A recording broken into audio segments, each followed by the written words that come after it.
Good morning, everybody. You are tuned to Computers 2K Now on the Nissan Communications Network.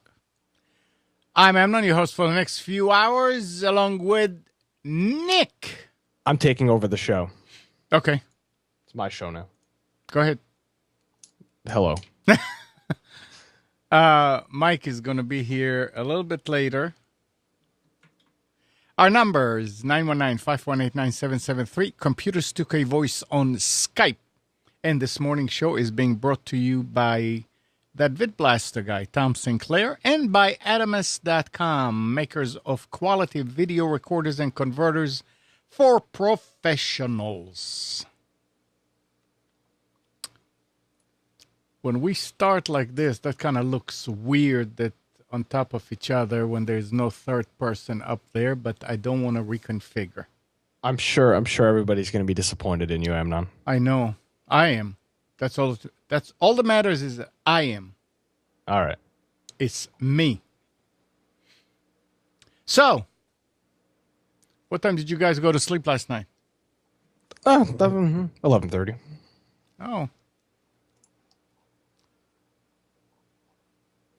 I'll bet that was fun. Look at that. Andrew is here.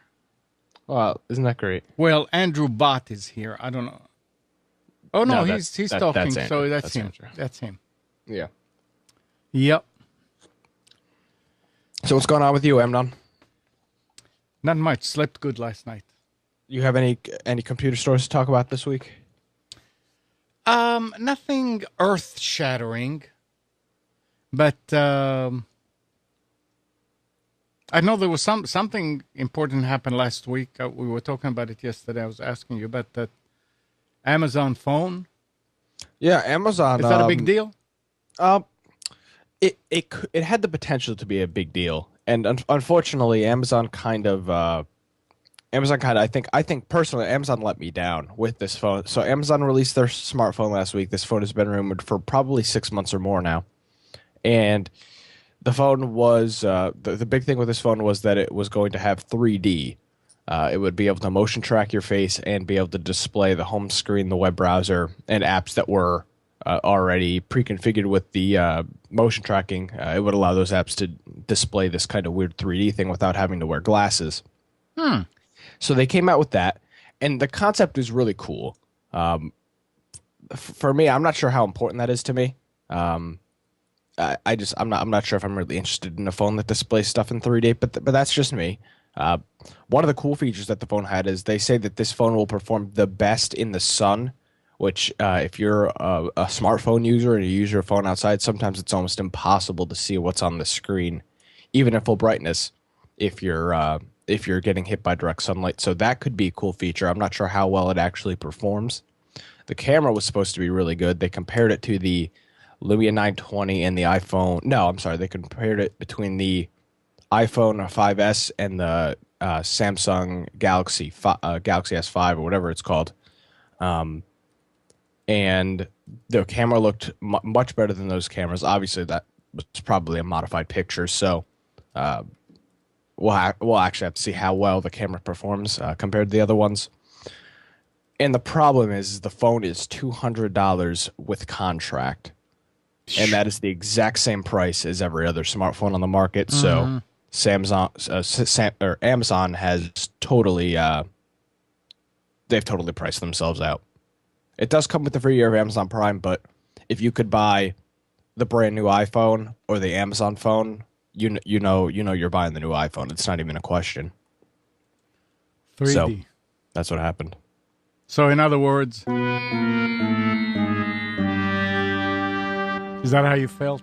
Yeah, well, I was watching in the there was a few guys in the Hangout, and we were talking about it, and the price the phone looks great. It's very modern, but unfortunately, the price point is just not compelling. I think Amazon really had a good product there, and if they could have made the phone $200 out of contract, I think that would have been a potential buy. If you could have just dropped $200, pick this phone up, and just swap out a SIM card or whatever, and then you were on the go, that would be fine. But to buy this phone out of contract, the 32 gig version, I believe, is $700. So you're dropping some serious change if you're interested in this phone, and I'm just not sure anybody's going to be doing that. Yeah, I'll wait for the hologram version. Yeah. So to wrap up that story, Amazon had a chance to do something big, which they've done in the past. I mean, you just look at what Amazon's doing with shipping. They had the chance to do stuff like that, and they just failed. And Jeff's pointing out in chat that there's no Google services, so there's no Google Play Store. There's the Amazon store. Now, most of the apps do cross between both, but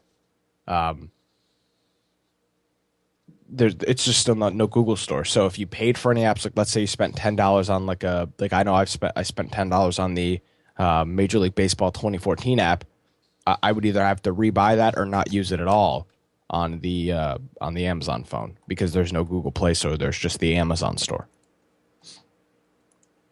Along that Google Play Store, it says that a mobile malware on Android is nothing new, but now security company FireEye has discovered in the Google Play Store a sophisticated piece of malware which is posing as the official Google Play Store. Using the same icon but a different name, the malware is not being detected by the vast majority of security vendors, is difficult to uninstall, and steals your messages, security certificates, and banking details. So that's kind of bad. But how do they? I mean, how can a story like this get out there, and the app would still be in the official store? Is it still officially in the store? Well, I'm just saying, it seems like that Google probably heard from it, I hope, before this FireEye company actually gave the story to the public. This will be the responsible thing to do instead of just putting it out there and letting other people go and download it. Well, so this is why, in my opinion, the Apple iPhone App Store is leaps and bounds better than the Google Play Store. Exactly. Now there's a trade-off with that. So me being somebody that's not a programmer, I could get my first app into the Google Play Store and I get this feeling of success, right? Mm-hmm. Sweet. I've got an app in the Google Play Store now. I'm a young developer.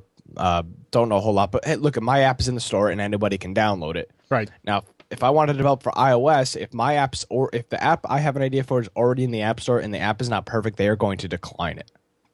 So I think that's important for children. In schools now that they're doing all this programming stuff. I think it's important that Google keeps the store like this because it's important that you can get accepted into the App Store. I really do think that that's important. I mean, it's in the remember, it is in the interest of the store to have more apps.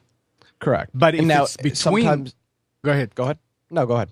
If it's between checking it real close and make sure that it's a good app and it does what it's supposed to do versus just letting it in, then I would rather go with check it, make sure it's secure, make sure it does what it's supposed to do, and then let it there. Well, what happens is I would assume that they sent the app to the store initially as just a regular app. Right. Then once the app got approved and was in the store, they pushed an update, which I don't believe Google checks at all, that made the app malicious. That's a very common thing. That's how it is on the Apple Store too? I'm not sure. I believe on the Apple Store they check updates. Yeah, they should.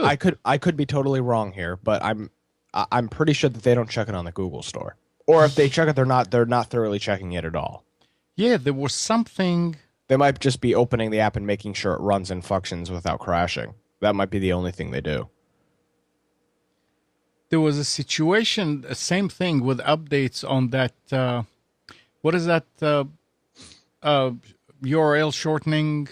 Oh, Bitly? Is that the one it was? Bit.ly. That's the most I don't know, common one. the earlier one. I'm not sure. And they actually pushed an update that turned it into a piece of malware, and it wasn't checked. Yeah, I think it was Bitly. Yeah. But Bitly doesn't check any links. It's just a link shortener.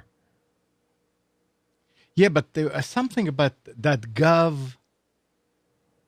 I don't remember. This was like about a year ago, and it was a big problem. Oh, yeah.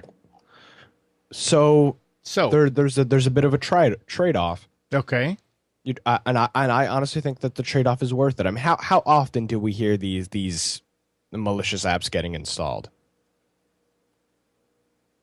said what? It's not. What do we hear this once every few months that there's an app in the Google Play Store that's like that's really malicious and could possibly Right. really infect somebody's phone. So I think that the trade off is worth it. You know, if me being a young developer wanting to get into this and I can get my app in the store right away, but I might have to deal with every few months possibly. And let's just be honest, probably nobody probably downloaded this app. That's why it took them so long to find out about it. Well, I think it's worth it. It's the same. The thing is, it's sort of like the same as you do everything you can to stay healthy and not come across any people that have the flu or whatever. But every now and then you will get sick. Yeah. So yeah, I understand what you're saying. I don't know. It's like you said. It's a trade off. You could have. I don't know if there are certain patterns that you can tell on a piece of malware that it's trying to do such and such. I don't know. But it's again it could be a problem. And to switch gears here, talk about developers. The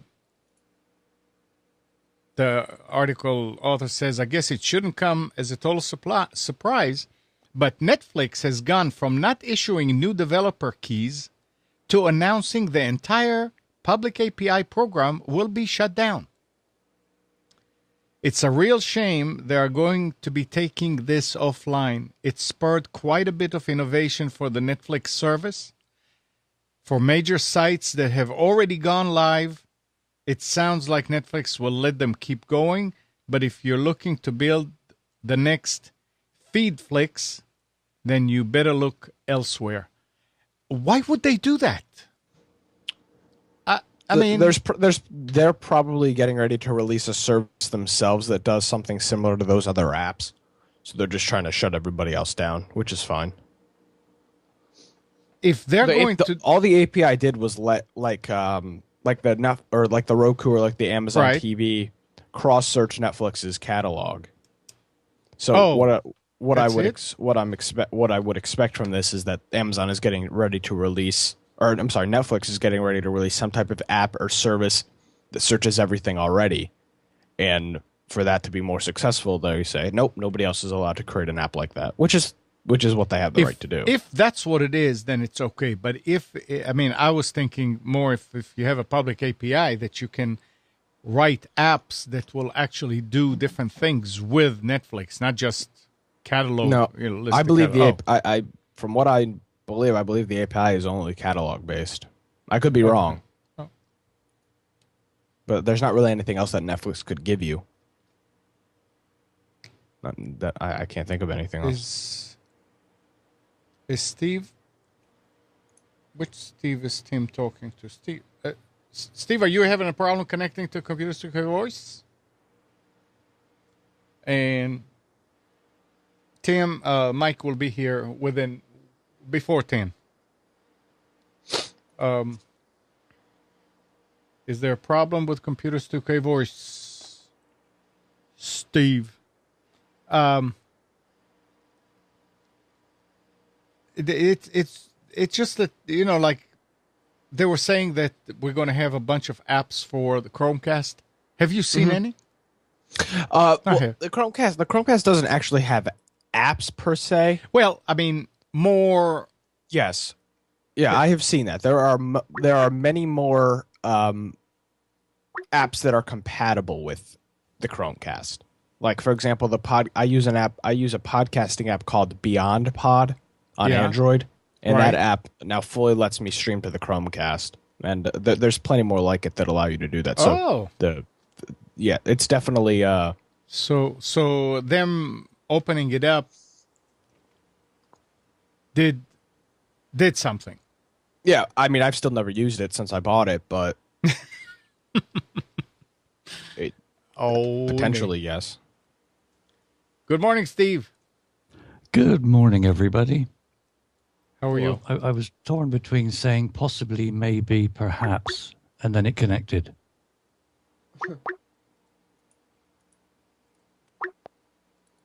Well, what do you know?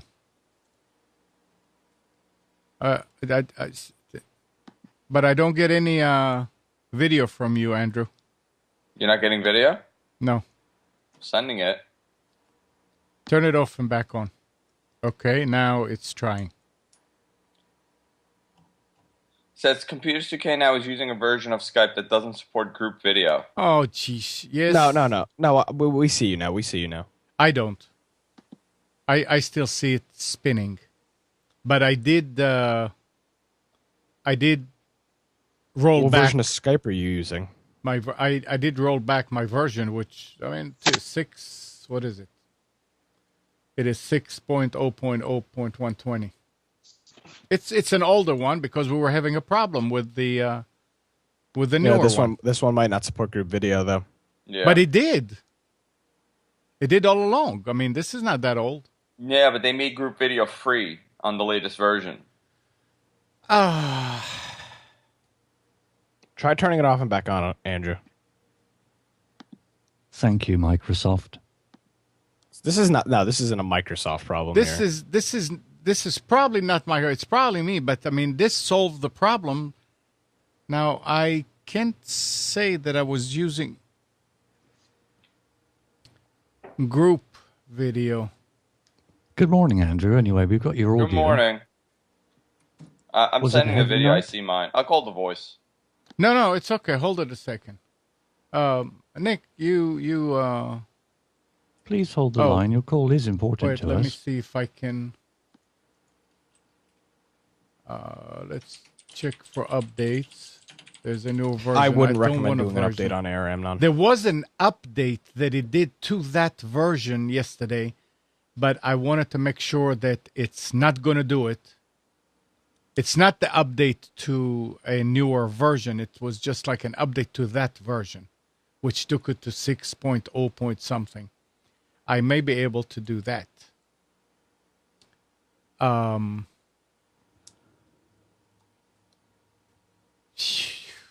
Well, that's all right. That's, update, Comments in the chat room are, hello, update. Andrew, on live video. This is a treat. And Merle says, this is what happens when Mike is late. No, that's okay. That's fine. Let's see. Restore this. Well, if you'd like to call in on the telephone, probably not best at the exact moment in time, but you can call 919-518-9773. Probably give it about 3 or 4 minutes if I were you, just so Amnon's got this little problem sorted out. Or in a little while, if you'd like to, you can connect to us on Computers 2K Voice on Skype, and that's voice only. So, Nick, have you had a good week? Because we. All right. Yeah, it was fine. Trying to drag out a bit more here. All right is a good answer to start with. This is the one for. Well, Amnon, this is a tech show. What are you doing currently, Amnon? I am. Oh shoot! I'm doing nothing. Oh, there it is. Okay, I'm trying to put that update to Skype back in. That little update. So it may disconnect you, but I don't think it shut it down. That's fine, but you're probably gonna have to go a few versions up if you want to do group video. A point one release is probably not going to have a feature for group video. I Or don't a know. point oh oh one release is probably not going to have it. Let's see. You're frozen now.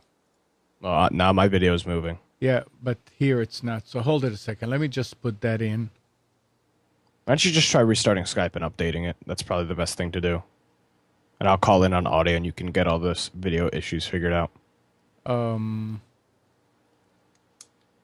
It looks like it already did this. Let's see.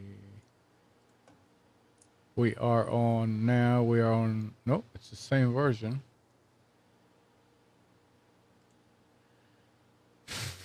Okay, let's. Yeah. All right. Let me restart. Oh, it did. No, it did it by itself. Let's see. Is it gonna start?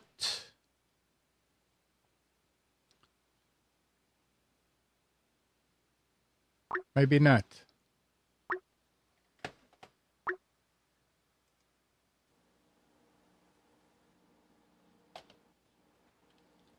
Hello? It shut it down, but it's not restarting it. I think I may have to.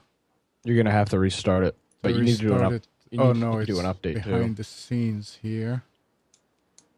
And let me shut it down. Well, I don't want to go to the latest one because we know that gave us problem. Well, I know you don't want to go to the latest one, but you got to go up somehow. You're never going to be able to do group video on that version. What version are you running? Now I'm running. Let me see.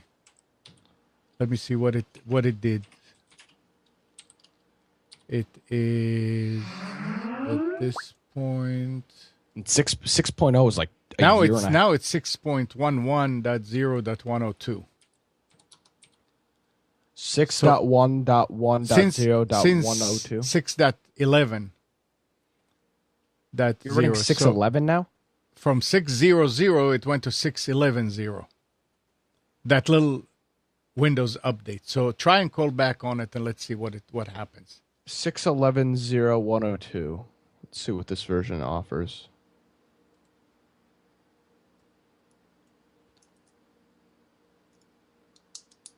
All right.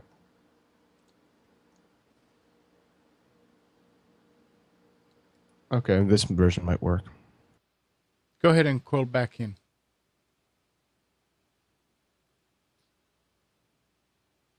And Andrew, if you can do it again, let's do that and see if it works. Well, I'm not getting anybody now.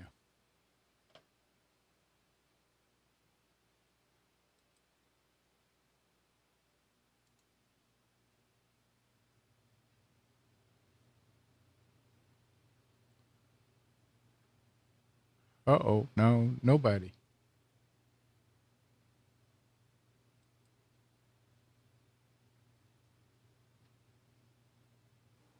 Amnon? What happened?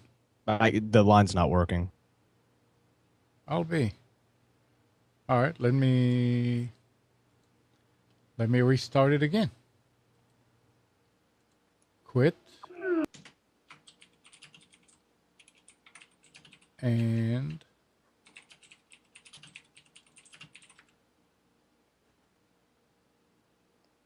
start it again. And there it is. Okay. Why don't you try calling me? All right.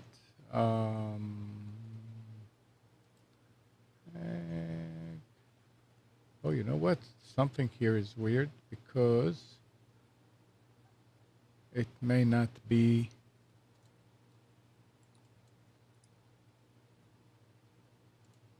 No, it does do video. Weird that. Okay, here we go. Nick Craig and. Why can't I invite you? Well, it's because you can't invite me because I there's need no to do a call. call. Yeah, that's right.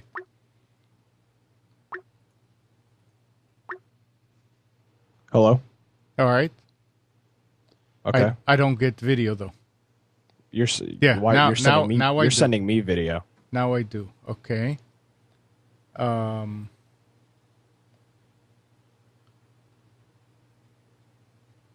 right. Let me turn this off because it's, wow, look at the CPU. Now the picture went. The stream went 4:3. It did? Yeah. It went even more 4:3. On Wirecast, that's interesting. On Wirecast, it went like 3x3. But well, actually, no. Dailymotion is where it looks fine on Justin. Dailymotion's all screwed up. Yeah, because this is what I'm doing here. I'm gonna try something. You take it over. I'm gonna try something that I think if I'm gonna call. Oh wait, I can do it from here. With a 4x3, it will straighten it out. Let me see if that's true.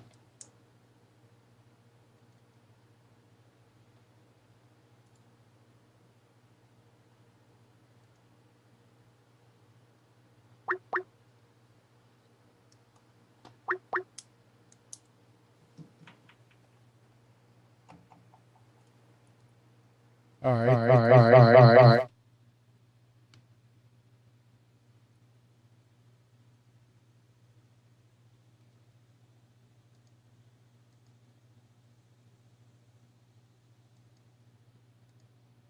Yeah, I'm not.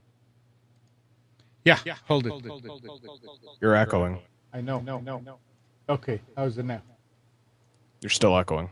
Still? Yes. You're going to have to restart the stream. I don't want to restart the stream because it'll kill the video and I'm going to have to go through another 2 hours of... Well, then why don't you just kill the thing and just... Hold on, because I tried it before and it worked. Hold on a second. Just restart the show. It's only 9:30.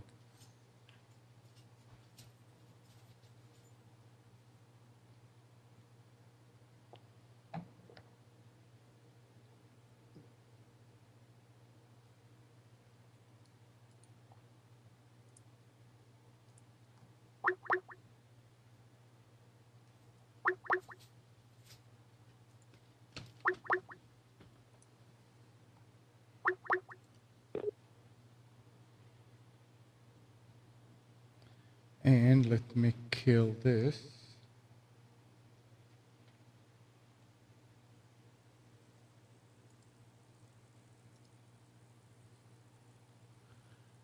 Come on, you worked last week. What's wrong with you now?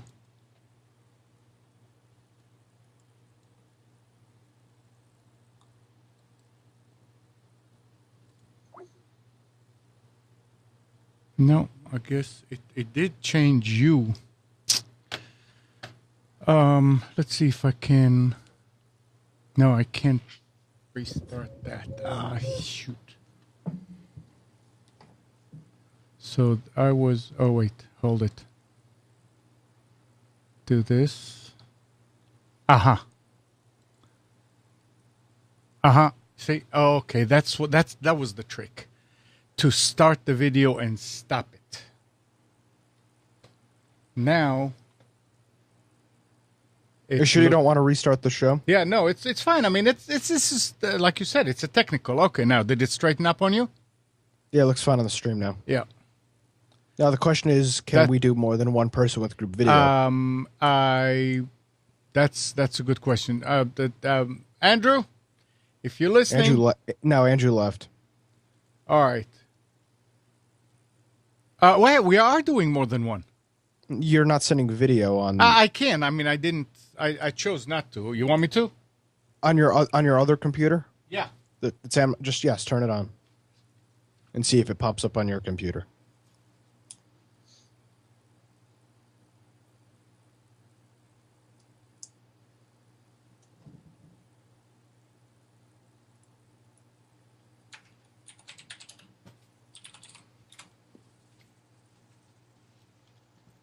Yep, it does. Okay, so then just end this. Just cancel, quit them from the call, and then we're fine. Let's see what happens if I cancel. If I quit this one, if it'll pop back. You just got to remove him And from the remove conference. from the group. Yep, it stayed. Okay. What did I do? I connected. All you did was turn on your all you did was turn on your video. No. On this Yes. Skype, I turned it on and back off after I connected from somewhere else. Because if I connect from somewhere else with 4x3, it forces you to 4x3. Well, not really. When you have more than one person in the call with a video, it stretches it. It pushes it to 4x3. Yeah, that's what I mean. So that's why I did that. Okay. Well, we're back. Didn't have to restart anything. This was fun. Oh yes, that was very fun. Actually, I need to write it down. So now we'll see if when Mike calls in, we'll find out if he's doing it. So anyway, where were we when we were so rudely interrupted? Where did Andrew go? I don't know. He left. Oh. Okay, Steve, you still here? Yep, still here. Okay. All right. Yeah, I'll fix that later. All right. So we were talking about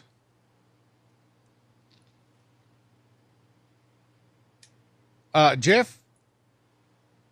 Are you still not getting video? Everything should be back to normal. Yeah, Merle, it's going to be extremely hard to cope, isn't it? But I think if we'll fight together, I'm sure we'll manage it.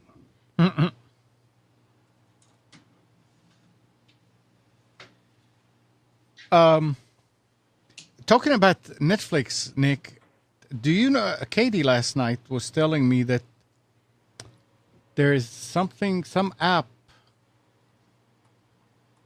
Ola or something like that you can run and then you can choose which country you are in. Yeah, you're just using a proxy. Yeah, to allow you to watch Netflix from a different country. Yeah, it's just a proxy. I mean, you don't have to use any app to do it. It's just, well, if you're just running a proxy, you could do Well, it. she was saying that you just go and you click on the country that you are Yeah. that you want to watch in, and it goes and that solves a lot of problems for people who are in different countries in the U.S. because they are different. Apparently, there are different copyrights to. I'm sorry, I'm going to stop a second. Yeah. Don't worry about that. Just, there are different copyrights that movies that are here cannot be shown in another country. And I think Katie was saying that the reason she went looking for something to do is because The Hobbit was released in the UK a few weeks after right away after the DVD was put out, something like that. And it's still not here, apparently. Or it may be here now, but it's been a month or two. And she went and she watched it over there. So, that's all fine and dandy until they start closing down Netflix accounts. yeah. I mean, they really have to find out how people are doing it, and Well, they're just using a proxy and going to Netflix. I know, but how do you close? But all you see is that you see a person connecting from all these the same account from all across the world, and you just close their account. Oh, okay. Yeah, that's true. You could do that. Yeah. But they most likely won't. Yeah. She said that there was somebody who was talking about somebody from Australia who apparently over there they don't have much, was actually had an account in the U.S. and was paying Netflix in the U.S. on a monthly basis just so you can watch movies from here. Yeah, that's pretty common. Yeah. But it's neat. So if anybody's outside the area and wants to watch it, there is a way to do it. And I think she said it's HOLA or something like that.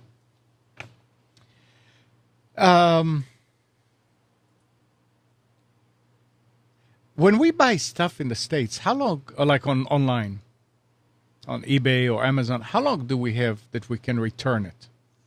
Well, I don't know. I don't buy anything. I refuse to buy anything on eBay anymore. But with Amazon, if it's sold by Amazon, you have a year to return it. Oh, Or you not a year to return it, year to get the same thing if it's faulty. well, Steve, a new extension to European consumer protection laws. Previously, anyone who bought a product online was allowed 7 business days during which they were able to change their mind and return the product for a full refund.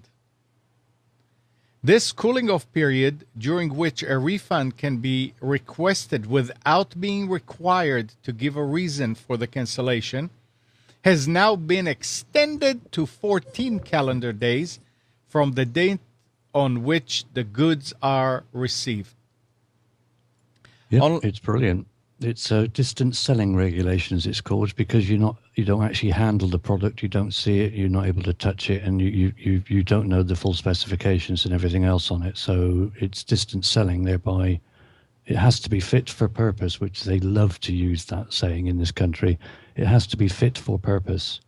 So if you say to the person that maybe you may speak to on the phone, will it do X, Y, and Z? And they say yes. Even though you've not seen it, you take their word as read as being, yes, it is okay then. When you get it, if it isn't fit for purpose, then you can return it for a refund. The only thing you can't return it for a refund for is if you change your mind, but if you don't tell them that. Well, it seems like, you don't have to give any reason why. Yeah, most companies will say if you change your mind and you can't, they'll say it on their website. But yeah, it was a week, which was good for considering the rest of the world in Europe, but it's now been extended to 2 weeks. So for a change, everybody cheer, the customer wins. Yay! Hooray. Now we need to fix the other 97 things that are wrong with buying things online. It says that online retailers and providers are now also banned from pre-ticking optional extras on order forms, such as those adding insurance to the cost of a purchase. For the first time, laws have also been introduced to offer a cooling off period for digital content, including music, films, and books. As BBC News reports, consumers may now cancel an order for digital content within 14 days, but only if they have not downloaded it. So if you buy, I mean, it seems to me like when you buy something online, I mean, a piece of music or anything digital, you can't wait to just get it. So do you know anybody, can you think of anybody who would go and buy a piece of music or any kind of publication that cost them money and did not download it right away? I don't. I mean, it's not like you go and you get it and say, okay, well, I'll come back and get it. So for all practical purposes, this doesn't do anything, does it, Steve? It covers many different aspects, doesn't it? It's not just digital media. This is for digital, it says. Okay. Digital content. Offer a cooling off period for digital content, including music, films, and books.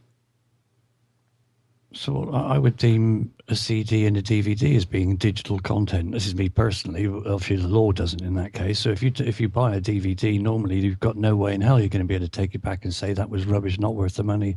I want my money back. Like exactly the same as if you go to the cinema, you pay your money, and tough if the film's rubbish. Right. Here they're talking about that you can return it within 14 days if you have not downloaded it.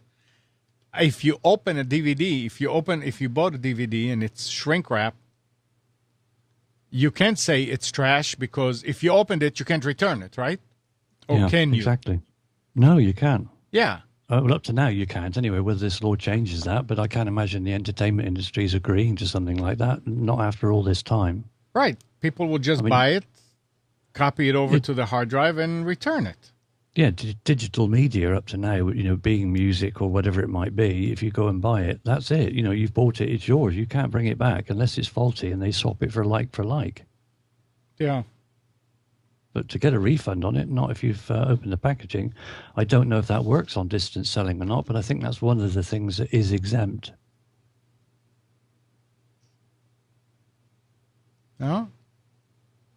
But it's good, and things are moving in the right direction, so that we're given more coverage as far as rights in what we buy online. Because let's face it, you're buying something off hoc that you've no idea what it looks like. Is the photo really exactly what the item is? Does it come with all the accessories it's supposed to come with? They don't go into great detail when they're advertising things. Not everybody, anyway. But then, don't you see a situation also where the prices may go up? Because inevitably they will. Because of that. Yeah, well, because of that, and it's another opportunity for them to rip us off even more. Well, we really get ripped off in this country, something rotten. Oh. But as Mike would normally say, but we've got free healthcare. Yeah, Mike is not here to say that now. I'll say it for him. And then I'll groan in response.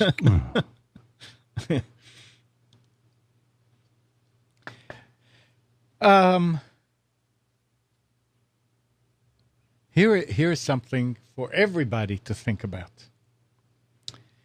224 million U.S. cable TV set-top boxes combined consume as much electricity as produced by 4 giant nuclear reactors running around the clock.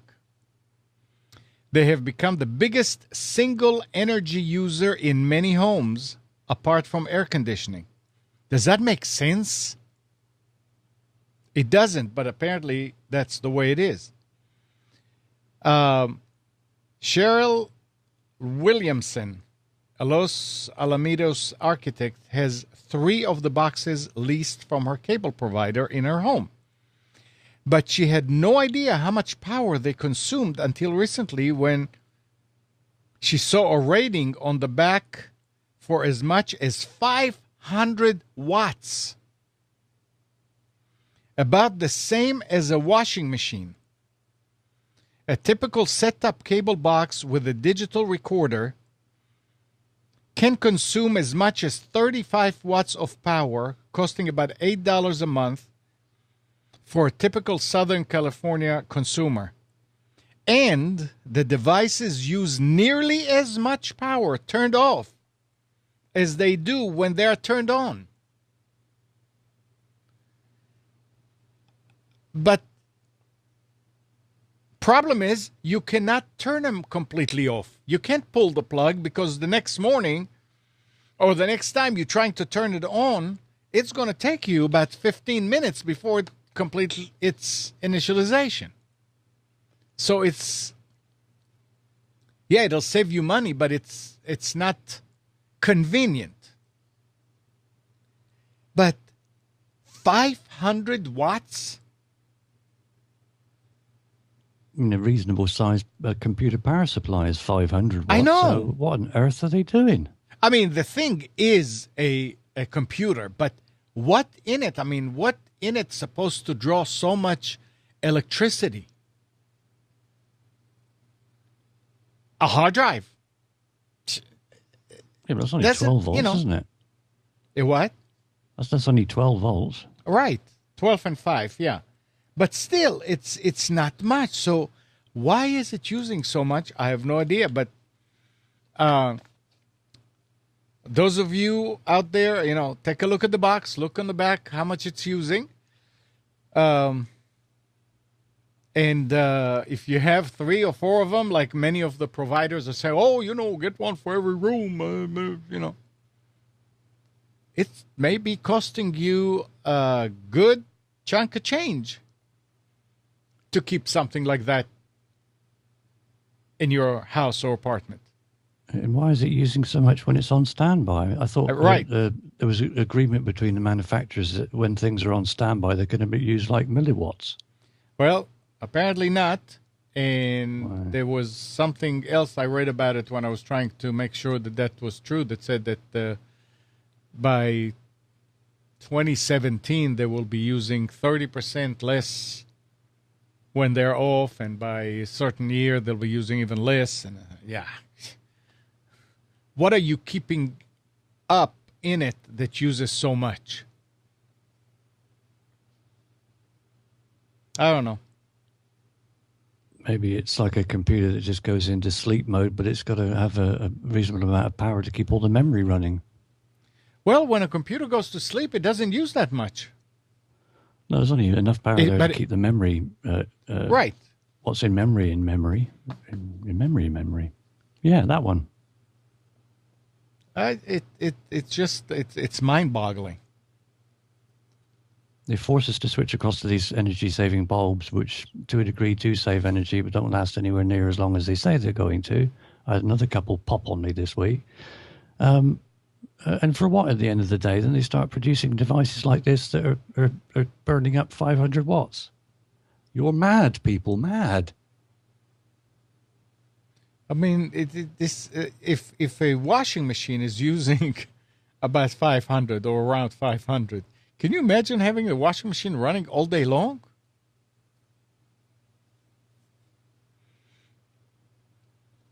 I bet it's using a 919. lot more than that when it's heating the water. Yeah, Tim is saying that he can cook eggs on his Surface Pro. Multi-purpose tablet.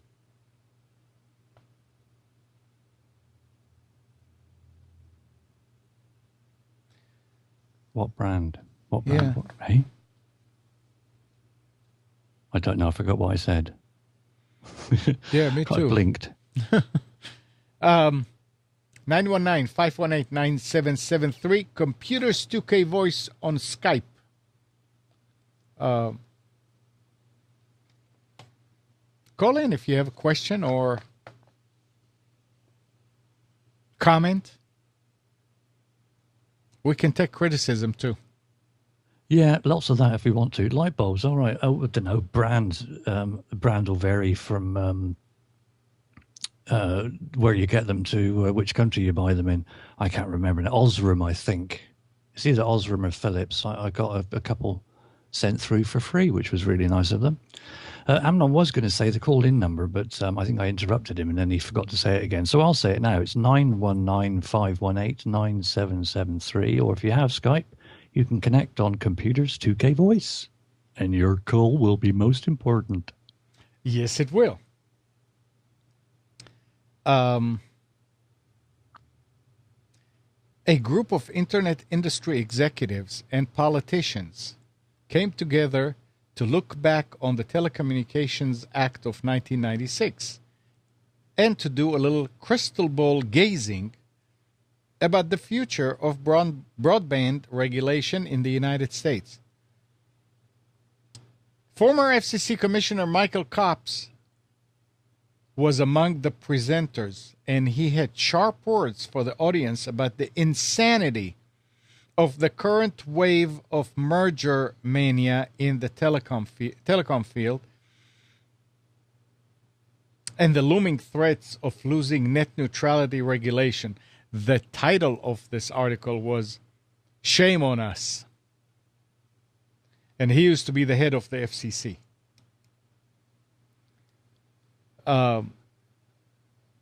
We still don't know what's going to happen. We know that they are, one is trying to swallow the other. And so far, I don't see us as the winners. Not yet, anyway. It's a slow, maybe something will happen later on. But at this point, I think the only people that could see and say that they actually benefited from anything other people where there's Google Fiber. And I remember the story about Kansas City where suddenly Time Warner lowered the price of all their subscribers. The threat of Google Fiber did not do anything to our area here. It is still up there. And all these Coach commercials where you can get internet for $14.95 for no long commitments and stuff like that. The $14.95 account is less than 1 megabit. So it's like a fast dial-up. They are making money.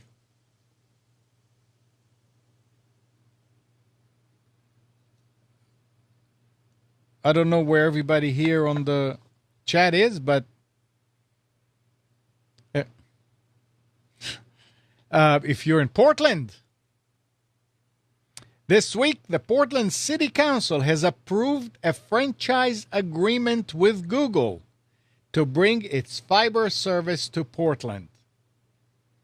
As a result of the unanimous vote, Google will be subject to a 5% franchise fee on its video revenues. It will not have to pay a 3% PEG fee that Portland otherwise charges rival Comcast.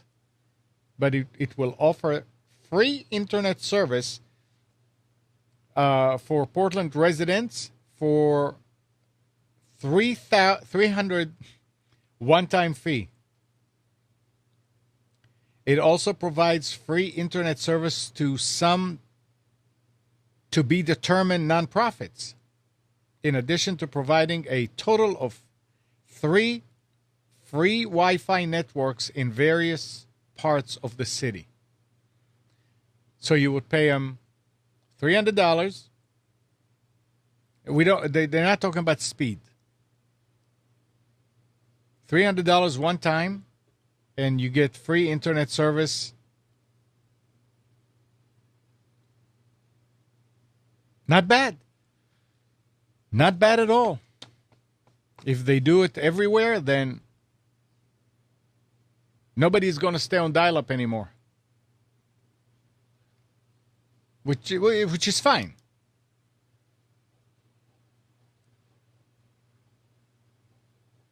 Steve, are they talking about real high speed in the UK? Not massively high speed. No, I think the average fiber to the cabinet that they're installing now, British Telecom, I think that's giving something like up to 35 down, and up to 70 in some cases, I think, depending if you pay for the higher tier. But the average, I think, is 20 or 30 down, and up, I think, is about 3, 4, something like that. Unfortunately, I don't have it in my area. All around me, where I actually live on the estate, all around me, they've got fibre to the cabinet.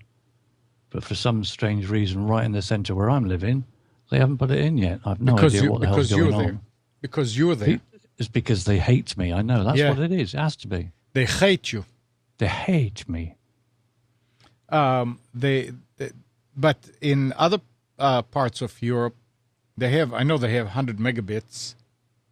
Oh, in Sweden, they've got 100 up and down as standard to all properties. 100 up and down. Can you imagine that? Imagine BitTorrenting on that. Woohoo! Oh, sorry, don't talk about BitTorrent. Nick's back.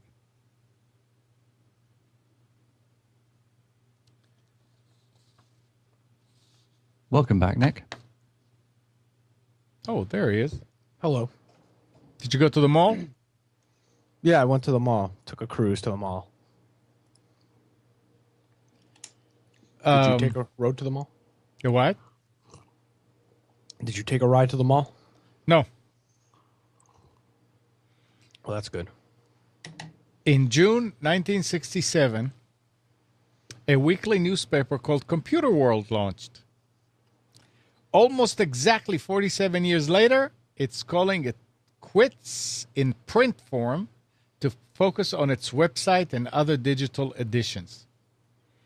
The move isn't the least bit surprising, but it's also the end of an era. And I can't think of any computing publication which had a longer run. Over at Technogizer,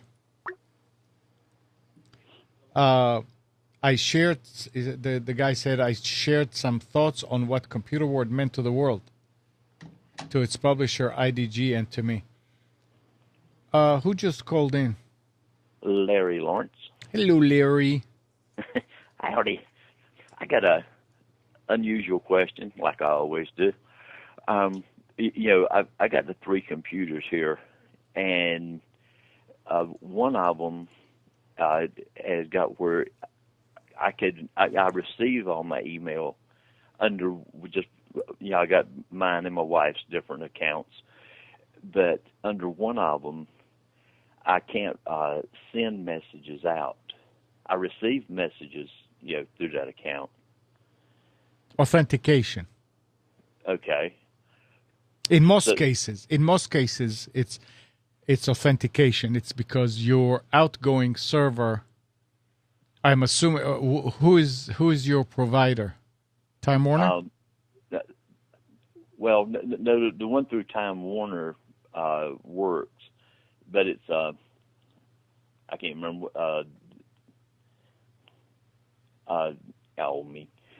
I can't think of the name of Uverse? it now. No, it's yeah. Anyway. I mean, is it AT&T? Is it CenturyLink? No, it's the one. Oh man. Go ahead. It's the one that what? Kind of give. I mean, well, it's one I'm using. It's they're not local. It's Gmail, Yahoo, AOL. No, that's not what I'm asking. Who? I mean, do you have more than one? The provider is. I'm not talking about the email provider. I'm talking about your internet provider. Is Time Warner? Yeah, Time Warner. And your email on that machine that you're sending out, who are you sending it out as? Who are you in the return? It's Larry at Lawrence Hamlocks. Okay, so in many cases, because of that, you're going to have to. And oh, wait a second, no, that's not what I was going to ask. Who is the outgoing server? If you look at the account, who are you sending out through? That's what I'm trying to remember. Why aren't you sending on all of them through Time Warner? That would be the fastest and easiest. You don't need to use like when you were using Delta Force. You could use one account with Time Warner to send out and another one with Delta Force. But there's no reason to do it like this because Time Warner will do it a lot faster for you. Right. So you can configure all three computers to send out using the whatever SMTP. I think he's saying he's got a different email account. Yeah, it doesn't matter. So if he's got a Gmail account, he can use Time Warner as the email server? To send out, yeah, if you're using it as POP. Sure. Wouldn't it just be easier just to use whoever the provider is? It will be, but Gmail does. I don't think Gmail gives you an SMTP server. Because they do. They do? Okay. Yeah, but the thing is, with the 3 computers, all of them are set up the same. But it's just with one of the computers that I can't send out. So it'll be authentication probably. Okay. So where do you go into settings on that? Which program? Well, it's for Outlook Express. You just go to Tools, Accounts, and you choose that particular account. Yeah. And then you go to outgoing to the servers. Let me see. I forgot. Jeez. I use it all the time. Properties and then servers. You got to. I'm sorry. You got to. No, it's not in advance. It skipped my mind. Tools, accounts. You choose the account. General. The second one, servers. At the bottom, at the bottom you will have authentication. My server requires authentication, and you click on the settings, and you set it up. And again, now it depends. I don't know if you use the same SMTP server as your incoming server, but if it's not, then you have to put username and password for that outgoing server in that section. But if the other one works, then just do it the same way as the other one. Okay. You can call me later on this afternoon, and I'll try and walk you through it, because there's a lot more variables that. And why are you okay? Well, you're sending with 3 computers. It's your business. Yeah, but Well, no, you should be able to do it. Right. Well, I mean, I've got it set up like, because on my wife's computer, it's like, we can send it. If I wanted to use her computer, I could do it. Right. And then I got the 2 computers I got from Mike, and like if, right. Just different occasions. But I mean, I'm not using them all at the same time. But it's just that like the second one I got from him. That works fine. I can send and whatever with that. You can use them all at the same time. That doesn't make any difference. Right. But it's just well, this one got a bunch of viruses and stuff on it, but Mike cleaned it off the other week. But when I got it back, it wasn't doing it. So it's probably got some little virus in there that's still munking it up. Call me this afternoon, Larry, and we'll sort it out. Okie doke. All right. Okay, man. Y'all carry on. Thank you very much, sir. Bye-bye. Bye. There's. Whoops! What happened here?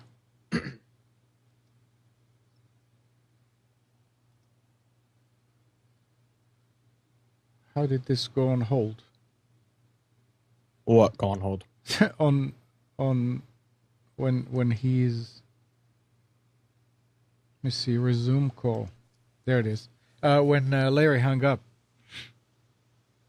Maybe I clicked on the wrong thing. No, it's fine. Everything's okay. So we're talking about laptops in chat here. Yeah. And Doug is looking for what I think he says he's looking for a gaming laptop. And the MSI ones are good. Asus makes a line of laptops. I think they're called Republic of Gamers, something like that. If you search just Asus gaming laptops, you'll see them. And there's one other company too. Why is my shot so zoomed in, Amnon? Probably because I did not capture it. Oh, okay. Afterwards. There's Andrew. Good morning. Now try and. Try what? I don't see the video. I'm sending it. Okay, go ahead and. No, I don't see it either. Okay. There you go. Now it's still spinning here. Oh, there you are. Hello. Okay, now let me get Nick. Go ahead, Nick. Go ahead, what? You were talking about the... Yeah, I just talked about 2 brands. Asus and MSI make some pretty decent gaming laptops. Do people buy a lot of gaming laptops? Is that a thing that people do? Doug is in the market for one. I'd love to have a gaming laptop. I mean, I kind of feel like it defeats the purpose of portability because, one, you can't really game with it not connected. And if you're always going to be connected to something, why not just get a desktop? Yeah. The problem is the gaming laptops are bulky. I mean, the gaming laptops... And they heat up. I mean... Yeah. This laptop is probably comparable to a laptop in size that's 5 or 6 years old because there's a full-size NVIDIA GPU in it. Let me see. Let's see this one, Newegg. Yeah, I mean, it's big. I mean, you got a 17-inch screen. Mhm. You're running an i7, so it's going to heat up. Uh, they're great. I mean, they're good for what they are. Actually, no, you know what, Nick? This is not that thick. This is It's actually one of the thinner ones, this MSI that I've seen. yeah, well, there's other MSI ones that have like a huge heat sink at the bottom. Yeah. I'm not sure why it has a Hello, VGA Andrew. output. Hi.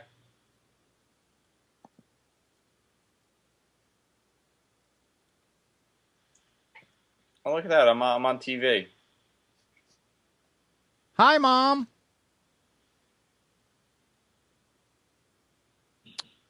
If you're not going to be doing any hardcore gaming, Doug, I would recommend looking at the MacBook Air or Pro. Well, yeah, the MacBook Pro. I would definitely recommend that. The Retina one. The problem is, I had a gaming laptop years ago. I had a Toshiba, and I was like, oh, this is going to be great, and I'm going to be able to play it in bed, and I don't have to be restrained to this desk. And I realized that most of the gaming I was doing was at the desk, and two, whenever I would take the laptop to like the bed and I was gaming on the bed, it would get so hot where I still had to have like a little table on top of it, so underneath it. So it kind of defeated the entire purpose of having it, and the battery life was atrocious. Yeah. Now, Doug, if you're talking about a desktop, you should definitely build one if you're going to do any gaming. It's so much cheaper to build one than to buy one. What is the whatever the word I'm looking for? Obsession, myth with Alienware. They're overpriced. Yeah, I mean, it's a Dell. I mean, it's a glorified Dell because Dell bought them. You're paying for the name, similar to like a MacBook. You're paying for the name. You're paying for Apple. You're paying for Alienware and Dell. So the machines, the MSI that you're talking about, and here's the thing: the Alienwares look nice. That's yeah. Yeah, but I mean, that's you why trying you're to paying play a for it. game. If it plays the same way on both machines, and you pay $500, $600, $700 less for another machine, then what the You're absolutely right. But the Alienwares look nice. It comes in pretty cases, and at the time when it came to gaming laptops, nobody was doing anything interesting with the case. It was just this big, bulky black frame case. And now, Alienware was able to make, and I mean, in the PC world, that's how they got known. In the desktop world, they would make they would have these beautiful cases with these lights, and everybody would look at them and say, wow, what is that? Now, 10 years later, 12 years later, everybody's doing pretty cases. Yeah, everybody's got LED. We've gotten a little bit smarter when it comes to PCs and laptops. The laptop field, you don't really see a lot of customization in the case because everybody's pretty standard. Mm-hmm. But Alienware is still the prettiest of the cases as far as gaming laptops go. Yeah, not like Amnon said, they're like $500 or $600 more. But yeah, if you're looking for something that looks nice, then get an Alienware. I'm building one out right now on the website. Yeah, they're expensive. So really, at this point, anybody who buys Alienware is not getting, other than the looks, maybe, and the prestige. I have Alienware. They're not getting performance-wise. No, it's the same thing with a MacBook. The thing looks pretty. It's got one of the best keyboards and trackpads on the market. You know what it is, Nick?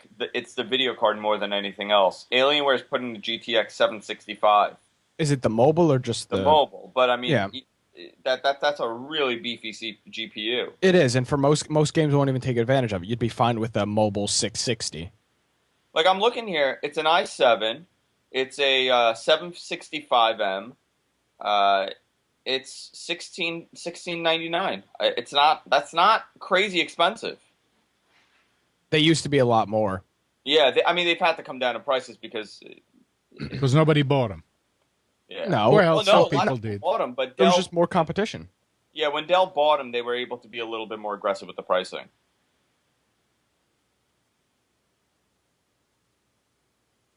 So I still would recommend a MacBook Pro. If you're looking to spend that kind of money, get a MacBook Pro.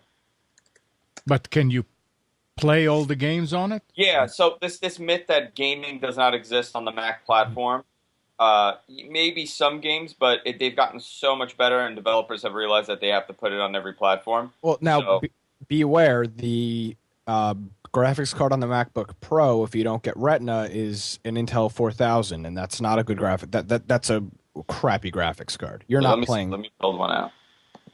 I'm gonna build it out. See if I can change the Yeah, graphics. Doug, the Apples aren't better at gaming because they don't have the GPU that these Asus's and the MSI's and the Alienwares have. The 13-inch model doesn't give you an option for a better video card. Yeah. It's only the Intel integrated whatever. If you get the Retina, the 15-inch Retina, which most gamers are probably going to want the 15-inch, that's gonna you could upgrade to that. What video card can you get on that? Just 750. Okay, that's not a bad card. No, it's not a bad card at all. But now, how much is that MacBook? That thing's got to be $2,500 with that GPU. $2,800. Yeah, exactly. So, I mean, Doug, if you want something that will play games, you could go with the baseline either Retina or non-Retina MacBook Pro, and it will play most games fine. For how much? The baseline MacBook Pro without Retina is like $999, I think. Maybe it's like $1,100. And the other Windows-based machines that can do these games that you're talking about? It's like a $600 laptop, but if he's looking to get performance, that's when you're got to spend like $1,000. Okay. So you can spend $900 and some on a Mac, or $1,000 on Windows. No, not necessarily. I'd have to look, Amnon. That's okay. I mean, in general. No. I don't understand why you can't put the 750 GTX NVIDIA on the 13-inch model. But there's probably no room in the case for it. In the case. So you're still better off for gaming to go with a Windows machine? If you're doing really hardcore gaming, yes. Price-wise. Yeah, you're absolutely right. If you're doing casual gaming, then you're fine with it. I'm in the market for a MacBook Pro. I play games, but I'm not like hardcore 24/7 playing games at 4K. The MacBook will play any casual game that's on Steam with probably medium to high resolution. Okay. I mean, if you're talking about multi-purpose, then the MacBook is definitely the way to go, because Windows is garbage. Windows 8 is just atrocious. Yeah. Brian, I mean, Windows 9, it's gonna bring a lot of people back to it with Windows 9. I've seen some of the ideas that they have behind it, and it's kind of what a lot of people have asked for. You're gonna start getting the floating applications from Metro in it. The start menu's back. Just they're cleaning it up all around, which they had to. But Brent just posted. I've been using a Mac every day as my regular computer for 6 years now. Well, 5 years now, and I mean, I'm not going back. So Doug just said, "I'm not a hardcore gamer, but I want to last long term. Then go with a MacBook Air or a MacBook Pro." But I wanted to so long term use. I'll tell you. I don't consider myself biased to Apple. I do use a Mac. But Nick, would you say I'm biased towards Apple? No. It depends. It depends what you're talking about. I don't think you are. I'm not biased in any sense, but I out of all the computers that I've owned, and I've had a lot of higher end. I've never spent less than $1,000 for my regular laptop, my everyday laptop. I've never been able to get more than 2 years out of them. I've had to upgrade. I've had my MacBook. I have a 2011 MacBook Pro right now, and it's still doing well for me. Yeah. I haven't had a need to upgrade. So longevity-wise, yes, you may get a little bit more from the Mac because the OS is tuned, all the drivers are tuned, all the updates are tuned for specific hardware rather than everything. Yeah. The other thing is the resale value on Macs are insanely high. So after your 3 years, and let's say you're ready for an upgrade, you could sell this and get potentially $700 for it. Yeah. The resale value on these things is out of control, and I'm actually astonished at how high. Like, I was looking at a 2011 MacBook Pro, it was $700. It's only dropped half in value in 3 years. I don't think any other laptop, No, yeah. not a Windows based will not. Not a Windows based because there's so much competition out there.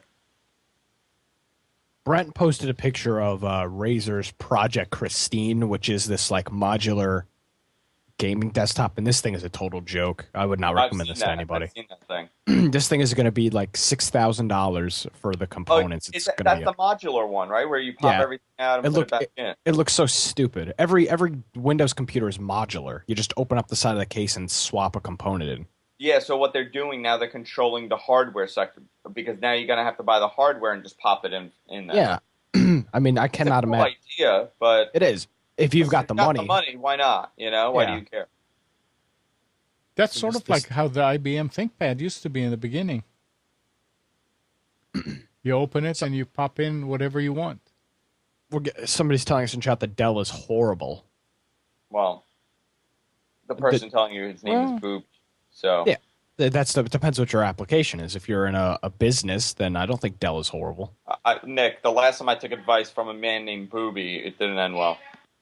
It's probably a personal experience that Booby had with I've Dell. had Dell laptops before. I mean, they're not great, but they work. They do their job. Of course, they work. Yeah. I mean, I've got at my job, when I was doing IT, I ordered decent Dells. I didn't get the lowest end one, obviously, but I ordered old Dells, business, enterprise level stuff, and the things were great. I'm not doing any gaming. The purpose of them is not to do gaming or heavy video stuff. It's to get the job done. Yeah, see, this is the problem that Windows has. Alan just said in chat, my Windows computers are worth less than a doorstop a month later. The problem is that people buy low-end Windows machines and expect them to perform. Yeah.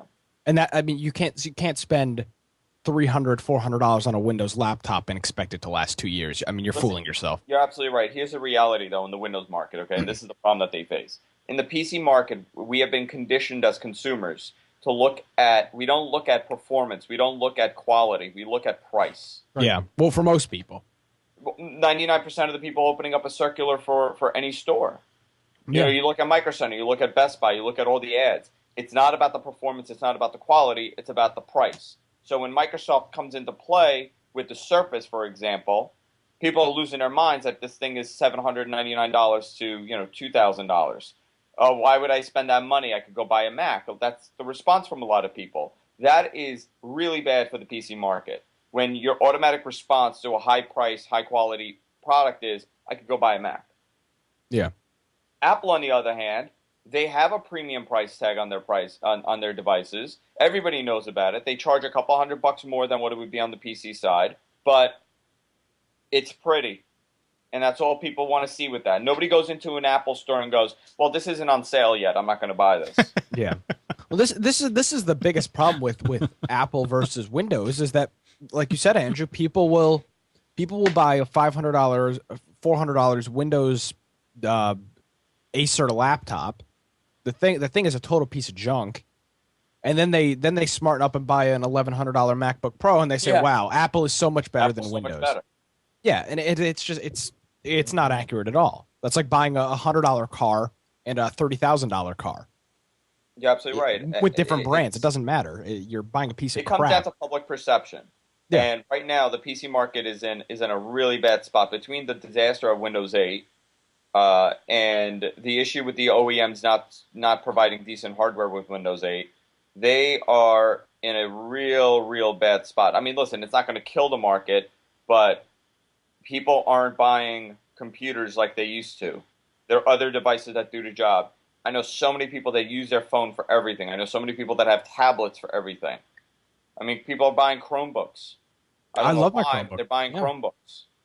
What Andrew?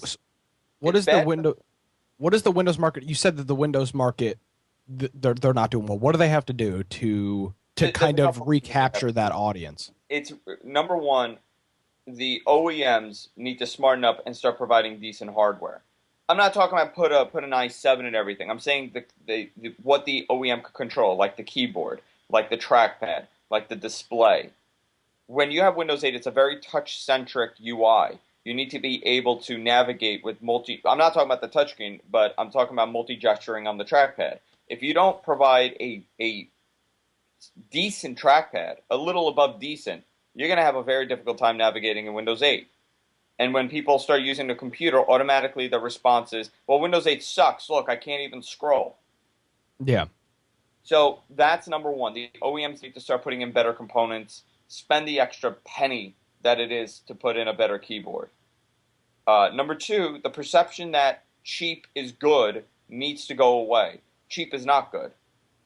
People have to realize that when you buy a $300 laptop, you're going to get a piece of crap. Yeah, you're getting a $300 laptop. You're getting a $300 laptop. And for some people, that's fine. The expectations are too high for consumers. Because people don't look at my laptop and your laptop. I could have a $400. I have a Lenovo here. I paid $700 for. My in-law bought an identical Lenovo that she paid $400 for, and the thing is running half at the rate of this one. It's just awful. She looks at my laptop. She goes, "How come yours is so much faster than mine?" Yeah, they don't even think. Yeah. People need to smarten up about the components. I mean, they really do. Oh yeah, well, they just need to stop buying from. They sell based on volume. I mean, it's like the Android market. You know, they saturate the market with 5,000 laptops a year. There's the manufacturer has the same case on 15 different styles, and they're just pushing them out. But that's been the PC market for the last 20 years. So it doesn't come down to a Microsoft issue. It comes down to Asus, Dell. Yeah, what Microsoft needs to do, and I think the Surface was a good example of this. They need to start making their own hardware, like Apple. Like real hardware, not a Surface, like a real laptop. I'm not talking about a Surface. Yeah, the Surface is a great example, but they need to start putting out Microsoft-branded laptops that give you the full experience of what Windows is. They control the hardware, they control the software. You're going to get a much better experience on this. It can be priced a little higher. Keep it competitive, obviously, but you can price it a little higher as a premium laptop. These OEMs are going to panic. And they're going to say, wow, look at the trackpad on this. Look at the keyboard on this. Look at the display on this. Has anybody here bought a laptop, and a PC laptop, and seen what the webcam is on those things? Oh, they're garbage. I have never, ever seen a laptop on a webcam on a laptop that looks good. It's insane. It's crazy. Yeah. So what Windows needs to do is they need to release like a $700 or $800, not top line, but like $899. Put an i5 in there. High-end i5. 8 gigs of high-end i5, Yeah. 8 gigs of RAM. i5, 8 gigs of RAM. You control the keyboard. You have the Surface Touch. You call whatever you want to call the trackpad. You have a beautiful display on there. That was sell it, and you know what? These people are going to freak out. That was always the problem. It wasn't that Windows is garbage. Well, I mean, to a point. No, Windows is not garbage but it was mainly because of all these OEMs were trying to compete, and you get different hardware mixture there that may not work great with each other, while the Apple side, the Mac side, they control the hardware, they control the OS, they put everything to work as efficient as possible with each other. You cannot just go and buy another card from off the wall and stick it in there like you can do in a PC, right? Yeah, but you can't do that on a laptop either. Right. What are you going to change on the laptop now? You can't. They're all unibody laptops. That's the true. thing. That is true. Yeah, but when they put it together, they may, not may, I'm sure they do cut corners to stay competitive. Well, I mean, listen, of course, they're definitely cutting corners. Yeah. The webcam is a perfect example of cutting corners. Right. They're putting a webcam on here, and it's literally costing them 5 cents. Right. And the thing is just atrocious. Like, I have a Lenovo here, and these are good. Lenovo's are great laptops. You can't use the webcam. It's unusable. It's something from 1999. It's astonishing that they would put this in there. But this is the problem with the OEMs. You want a deal, and they're cutting corners. And people are buying the computers because they're cheaper, and the economy is not good, so you do go for the cheap. And most people today are using it for the internet, and it may be enough. I mean, remember, even when the economy was good, this is the PC market. Remember those e-machines? Yeah. Yeah, well, that was really for people that couldn't afford to buy anything else. $399. Yeah. $399. You bought. I mean, the thing was another piece of crap, and it would crash all the time. Yep. Because who knows what kind of components they put in there? What the motherboards were. But it came with a free printer and keyboard. That's what you want. You go to the Best Buy and then you finance it. Even better. Financing it, and you're like, wow, I didn't have to pay anything. I just opened up a Best Buy credit card. Excellent. And you're paying 30% interest on top of the $3.99 every month. It's great. But that free printer, man. But you got that free Lexmark printer. It came with no ink, no paper. And you got a copy of Encarta 2000. Encarta, oh boy. How do you remember these, Andrew? Encarta. Things that have been fused into my head. Yeah. My It's short-term because memory is he's not so old. good, but I can remember Encarta. My first Encarta was Encarta 96. What and I would look up Michael Jordan on it all the time. What did you say, Steve? It's because what? It's because he's old, and yes, I remember Encarta 96 as well. In fact, I think I may have Encarta 95 out there somewhere. Yep, that's where. Yep. Yeah, Doug says a free $39.99 printer. The ink only costs $100. Do you remember the you would have like these bundle sets they would sell? So it was like with the monitor $400, and everything? Like $599 for an HP computer. You got the monitor, you got the speakers, the JBL speakers. You got $2,000 worth of software. Right. Bundled in. That was their way of telling you, like, that's how they finessed bloatware. Yep. They're like $2,000 worth of software, absolutely free. You know who still does that?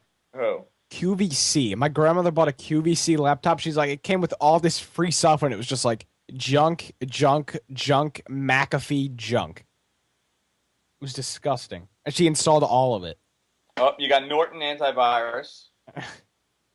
Free, 6 months. 60 days. Though, only 6 months. But it'll renew you automatically. Auto renew? No, that didn't exist back then. Auto renewals didn't exist. And then what they would do, they were smart. They're like, well, the 15-inch monitor's free, but for an extra $20, you could upgrade to the 17-inch monitor. That's what they would do.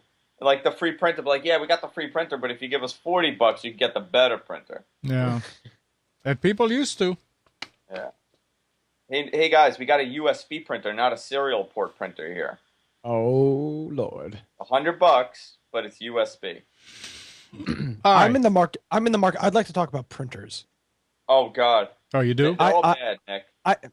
So I'm in the market for a printer. I don't want to spend any money on it because I just need to print some. I want a website, but I want you to not charge me for it.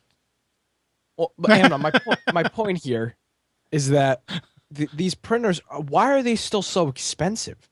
Who is buying printer? Who is buying I was at Staples. They're like $600 for some printers, and they're not even like industrial grade. These are like HP printers. Yeah, laserjet printers. Why are they so expensive still? I have a laserjet print because you know what? You rarely upgrade. I have an HP laserjet that I bought about 8 years ago. Yeah. Color laserjet. This thing is unbelievable. I never use it anymore because who prints? What is this? Exactly. 2002. We're using printers. I don't print. It has a fax scan or whatever. I sometimes do copies, but the ink I've only changed it twice. The toner. Because it's laser. The toner. The toner. That's where the value is in these things with the laser printers, because you're not, if you don't print heavily. I mean you're not doing like color every single day. This thing may last you months, and they don't go bad. Right. Yeah. The problem I have here is, like you said, it's nobody. I'm not printing it. Like, I'm hardly printing stuff. So when I went to, for example, I was looking online and I just decided to drive over to Staples to play around with a few of the printers. Look at the size, the build quality, and they're just like, I have a hard time justifying $80 for a printer I'm going to use like once a month. Nick, when you come to New York, my attic is filled with printers. I literally have 7 printers in my attic. It's just take them. I can't even give them away. It's insane. That's the amazing part. I had a garage sale 2 years ago. I lined them all up. I said free. Nobody took them. Nobody prints, but like every once nobody took them. No, businesses. I mean, I have 3 of them. Yeah, well, businesses. You're a Yeah. business, Amnon. You're printing invoices and Right. I have one that just for checks. I have one for everything else, and there's one for the house for Kathy to use when she prints paper to take to work. And none of them was more than $25, and they're lasers, and they're Yeah, used, so and they you got work. good. You got good deals at Yes, I mean I look on Craigslist. Craigslist about 2-3 times a week, and if I see one that sells for $20-$25, and Yeah, I'm I not know gonna that find it's a good printer, anything on I'll buy it. I Craigslist. mean, I've got Yeah. two extra ones here, and sometimes Need a new I'll house? Just, the what? Need a new house? Amnon Nissan can find. Amnon, you should start a new business where you just find people deals on Craigslist. Well, the thing is, I buy them for $20-$25 when they look good, and every now and then I will give somebody who can't afford or somebody that I just want to give it. And okay, here I've got one, take it. Now, And Emma, I mean, you look. it's so cheap to buy them. Now, do they have any special features? No, they print. That's it. I love the Brother now. The Brother are great. The lower end, so Brother? to speak. I mean, like a I love 20, the brothers too. 2170. Like I told you, Nick, 2170 is wireless, wired, or networked. But Amnon, you looked at. Yeah, I know, You're I in know. A, You you're don't in a have good them. I area. We understand. looked at the. Yeah, you Amnon don't have looked them in at your the, area. Amnon looked at the Albany Craigslist. We looked at Nothing. it together, Yeah. and there Nothing. was nothing there. Now, you can go to the Staples site and order one of those refurbished one by Brother To the store. to the store, and it's $49. I think there was $49 and $69. The What's the 69 model was again? the what? What's the model? I think it was either 2170 or 2140. I Nick, don't the remember. only thing that you should look for is it being wireless. That's it. Yeah, and a bunch of them today are wireless. Yeah. Now the problem that I went to the store and I looked at the Epsons, and I know the Epsons aren't great printers, but the ink is dirt cheap. So I'm not sure how much the Brother ink or toner is. Today it's cheap. I mean, when I was helping Nabil refilling them, $10 a cartridge to refill was very cheap.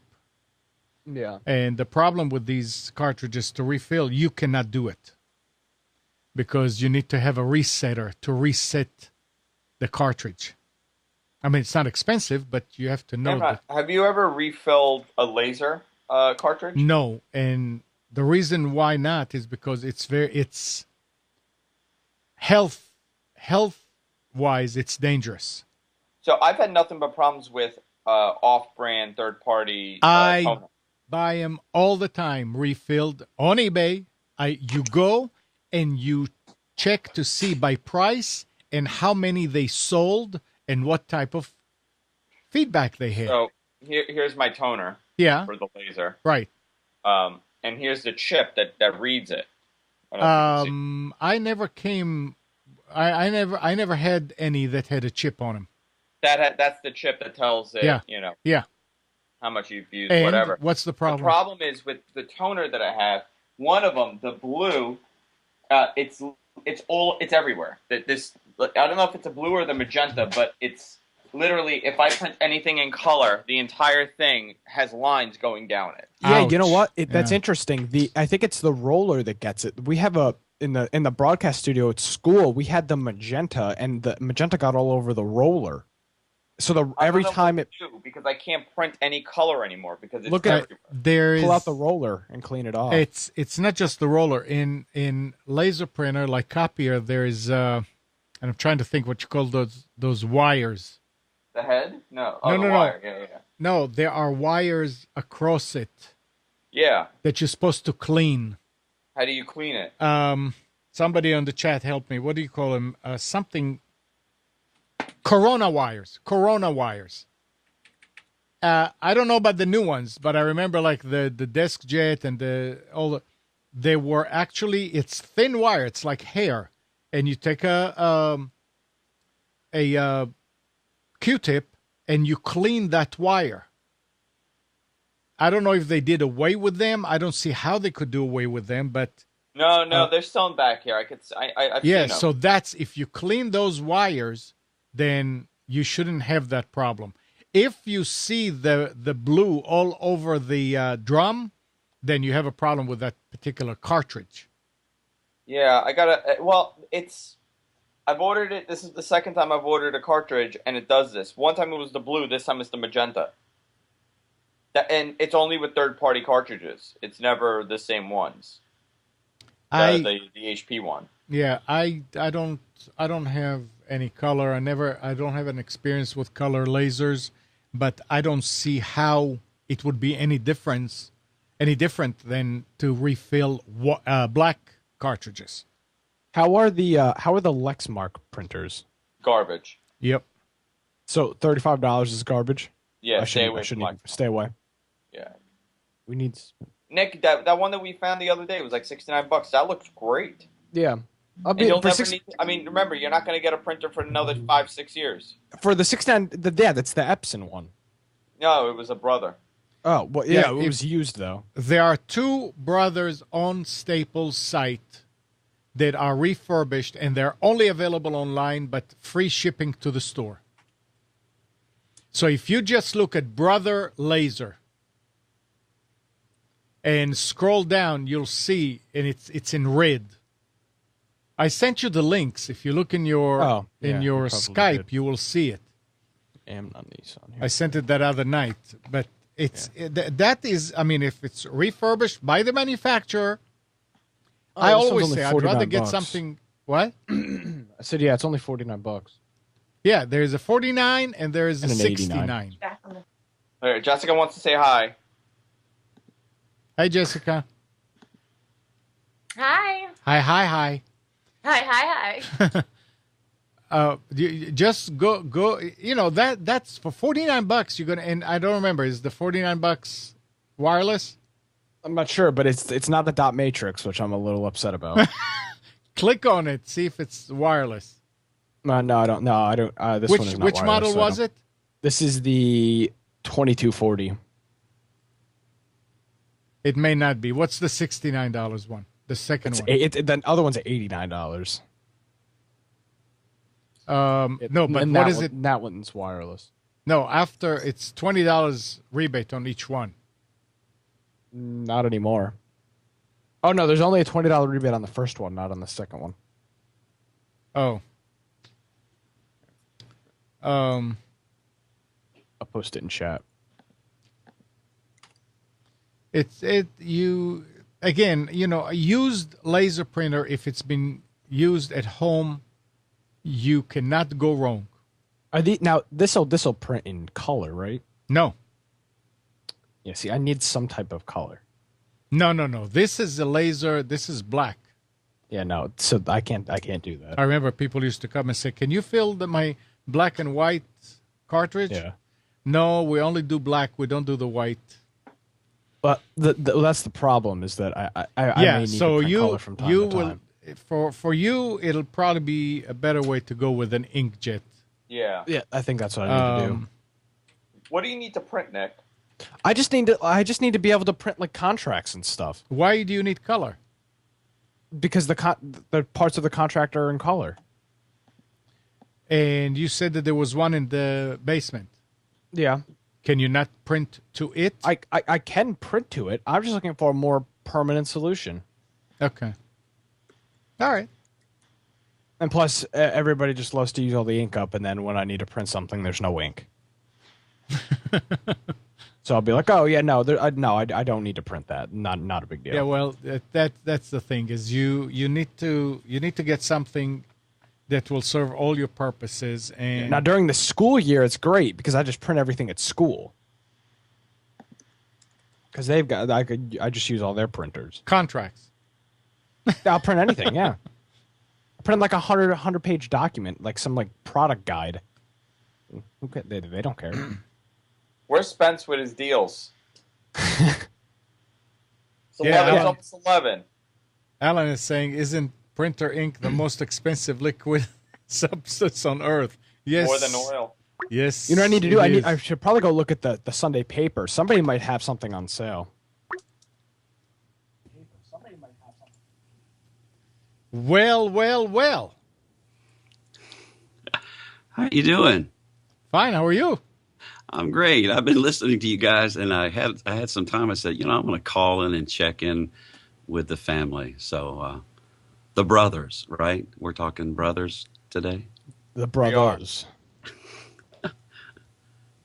Brothers with laser. What's going on? Oh, I was just sitting here and had some time. Was listening to the show and enjoying it, and I said, I'm just going to call and check in and say hi. You enjoyed listening to me complain about not having a printer? Yeah, it's printers are a mess, but I enjoyed listening to you guys talking about the state of laptops and all of that. And, I did when I was looking at Andrew's video here on your site, when you started talking about the Corona, I expected him to reach for a bottle. I was going to make Corona jokes. That's funny. I didn't think about I was that. thinking of one and I gave up on it.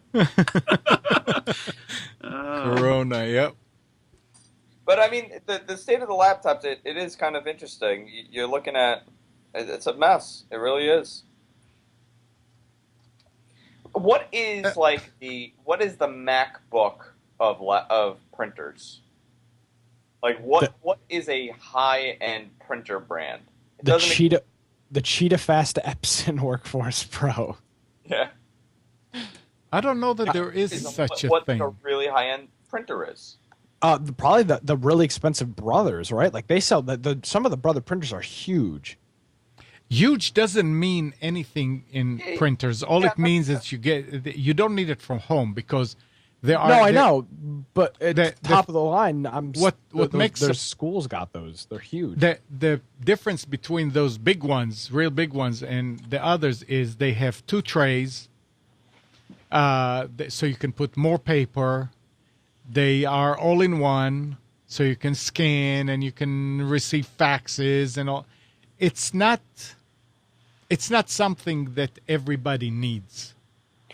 No, Nick, you don't need an all-in-one, right?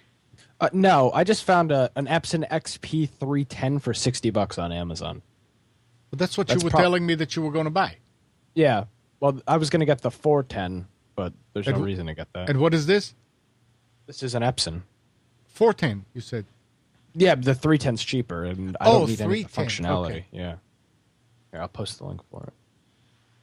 I think that it's just interesting because there was a point where we had 20 printers in the base because every computer you bought came with a printer. Like Andrew, you were saying before, you'd buy a $600 desktop, and it came with 3 printers. Yeah. Three of them. Yeah, they're like, hey, we need to get rid of them. Here you go, have 3. And then they just end up getting thrown away. And now I need one, and there aren't any left. Yeah. They don't do that anymore. HP's standard color printers, the higher end ones are about $149. Yeah. I mean, one that's really, really nice would not cost you more than $100, $200 maybe. But you don't want to spend that much. You don't need to spend that much, Nick. I don't even want to spend $60. Right. That's you. Because I'm gonna hardly ever print. The nice thing about the Epsons is they come with that extra feature where you can soak your feet in the salts when you're tired at the end of your workday.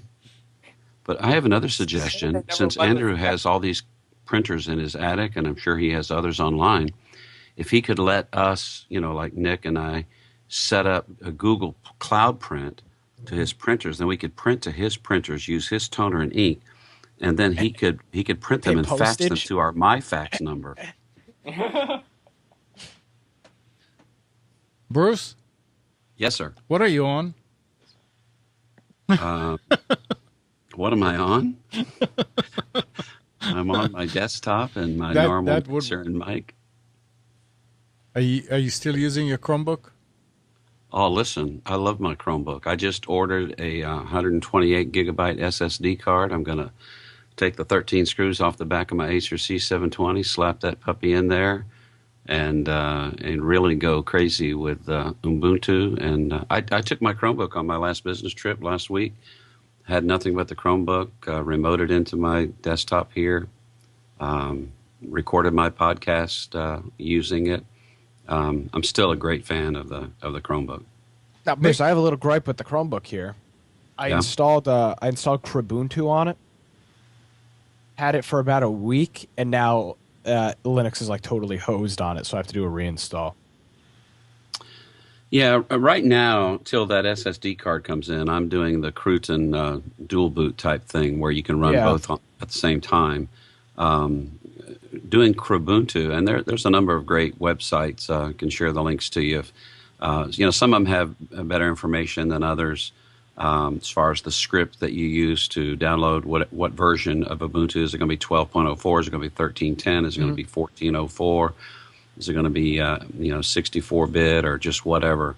And all of those have ramifications on little things like audio. Like on XFCE, there's a command that you have to run to flush ALSA dash base and then reinstall ALSA dash base, and all your audio works normally. Like when I was in Firefox and Chrome on the Linux side and trying to get in a Hangout, and I could do the Hangout and download the Google Talk plugin, but I had no audio. And it's not for the faint-hearted, but boy, once you get it set up right, it's a scream.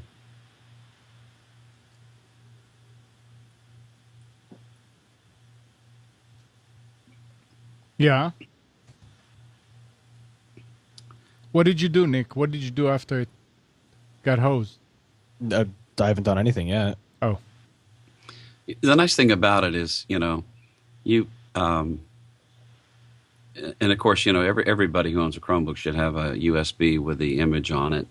You just stick that thing in there, and in 5 minutes you're totally back stock, and then it takes you maybe another 30 minutes to reinstall the Ubuntu. I mean, none of this. I mean, it's not like in Windows where it's like an all-day job when you reinstall and update and all that kind of stuff. So,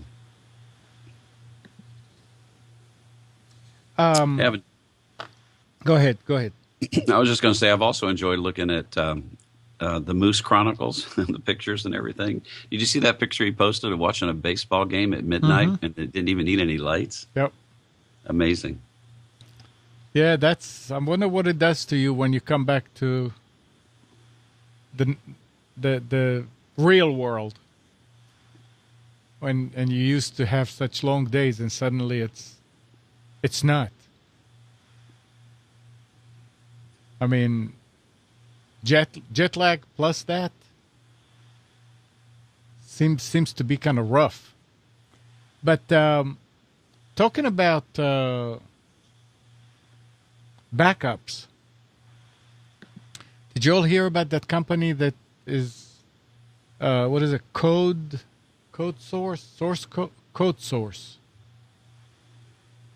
It's a storage service that programmers store their code on, and it ran on Amazon. What is it? EC2, CE2? EC2 is Amazon. EC2. And they were under an attack, a DDoS attack, last week. And they said that they got a notice about fees that the person wanted from them to stop it with the Hotmail email address. And they started the dialogue. They realized that it's not going to work out, so they were trying to change. They changed the passwords and stuff. This was for their. He already broke into their control panel. And they said that when the person realized that they were trying to change the password, they said that he already had a few logins ready for that possibility. When they is Steve on hold? No. Sadamna, can you take me off hold, please? Really? No? Steve, you can't. No, everything is. Is Bruce here? Yep. Yeah, I'm here. Let me hang up and see if that'll bring Steve back. I just wanted No, to I mean, drop it shouldn't because let me see. No, Bruce, Yes, sir. don't go anywhere. Let Okay. me disconnect Steve and call him back. Hold it.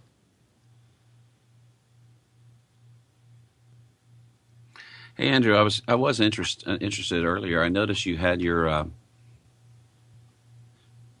I still on? Yeah. Okay. It looked like you had your phone in your left hand and you were holding it up to the side of your head. Do you have some kind of interface I don't know anything about? I had a phone to my head. You had your like remote for like your lights or something. Well, Oh, this. Yeah. according to my Skype, Steve is not online. Steve says he's on hold. Yeah, I this is, disconnected this is him. an HDMI switcher. I disconnected him, and when I'm looking here to reconnect, he's showing as not online. Andrew, would you like to communicate? Yes. You want Here we to go. beat each other. All right. I've got my remote control ready. Yeah. Uh-oh. Hold on. There we go. Perfect. Steve, can you reconnect? There it goes. Okay, you there? Yep, I'm here now. Yeah, I was put on hold earlier when Larry called in as well. Bruce, how about you? Oh no. Bruce? You put Anna, Bruce what are you- on hold. Emma, I'm what are you adding to doing conference. Emma, are you adding to conference? Yeah, I'm adding to conference. And it's actually for a second there, it shows the hold and then goes away. Emma, I don't understand how you have so many Skype problems. I don't know. It doesn't make any sense. I don't understand why it's putting people on hold like that. Where's Mike, by the way? And the problem is that it's not showing that it's on hold. And I can't go and resume or anything when I right click on it. There is no such thing. What version are you using of Skype on that one? No, this should be 6.16. Yeah, it's 6.16. No, I don't. You're definitely hitting on at the conference. Yeah. I mean, they're both here. It makes no sense. Bruce, are you? No? Steve? Yep, I'm here. Steve, you there? It's showing in my screen that Bruce is here. Let me disconnect Bruce. He said he's on hold, but don't worry, he's going to listen online. No, I want to find out what's going on here. Oh, clearly when you're adding the second It was somebody's working. putting- It was working earlier when Larry called in. No. Yeah, but I was put on hold then. He said he was. That's put what on I'm hold saying. then, too. When somebody calls, you're clicking the wrong button, I think. Am I back now? Yes. Yes. I Yeah, I did not even get. I disconnected you. I don't understand how you came back. But But it's fine. You're part of the group. That's probably why you came back. But I disconnected. You disconnected me, and then I just clicked rejoin. Yeah, I didn't have to answer. And let's see, Steve, you here? Yes, I'm here still. Yeah, I don't understand that. There's one between answer call, and then there's another one that says add to conference. No, when on the new Skype, since I don't know 661 or whatever, there is no answer. If it's already somebody there, the default thing is add to conference. It's not working then, because when Larry called, I was put on hold, and then when Bruce called, I was put on hold. I don't know. Wow. Hello, Bruce. Long Hey, time no Steve. speak with. Steve, it is really great to be here with you. It's a real call now that I can be in the same digital connection as you. Oh, goodness gracious me. I'll blush in a minute.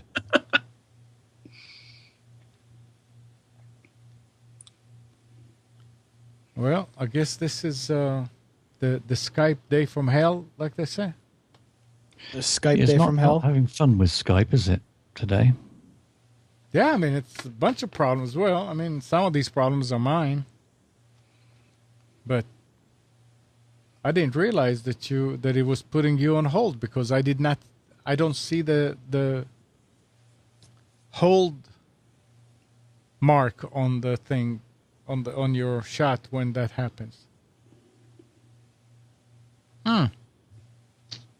Okay. Anyway. I'm gonna go get the weekend paper and see if there's any deals on printers to pass along to the Computers 2K Now audience. Oh, I'm sure there are some. Oh, we're gonna go find them. All right, that's fine. Bruce, I got a hold of Don. Remember Don, the guy? Right, yeah, I sure do. But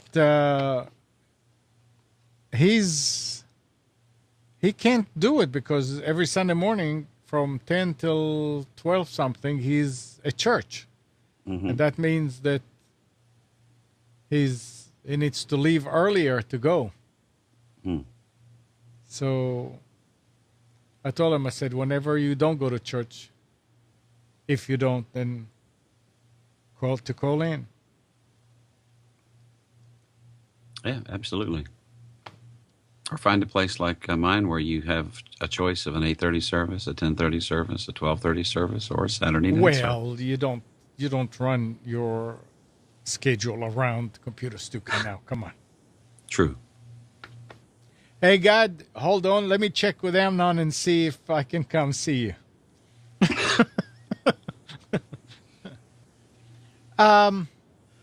Listen to this here. You know how you sometimes can go somewhere and your cell phone is jammed? I knew somebody who was doing it in their store because they didn't want people to scan their prices. Well, a Chinese electronics vendor, and these things are illegal, by the way. A Chinese electronics vendor accused of selling signal jammers to U.S. consumers could end up leading the market in one dubious measure. The largest fine ever imposed by the Federal Communications Commission. The agency wants to fine CTS Technology $34 million for allegedly marketing 285 models of jammers over more than 2 years. CTS boldly and falsely claimed that some of its jammers were approved by the FCC, according to the agency's enforcement section released Thursday. Conveniently, CTS products detail pages also include a button to report suspicious activity. The proposed fine, which would be bigger than any the FCC has levied for anti-competitive behavior or a wardrobe malfunction, comes from adding up the maximum fine for each model of jammer the company allegedly sold in the U.S. And here's the important part. The agency also ordered CTS based in Shenzhen, China, to stop marketing illegal jammers to U.S. consumers and identify the buyer of each jammer it sold in the U.S. If that company does what the FCC is asking them and gives them a list of who in the United States bought these jammers, there can be a lot of problems for a lot of people because it is illegal to have a cell phone jammer. And I know that there are some restaurants that have them because they don't want people to get calls when they are in there. It's a problem. I'm convinced that my school has one. Well, it's illegal. If they do have one, it's illegal.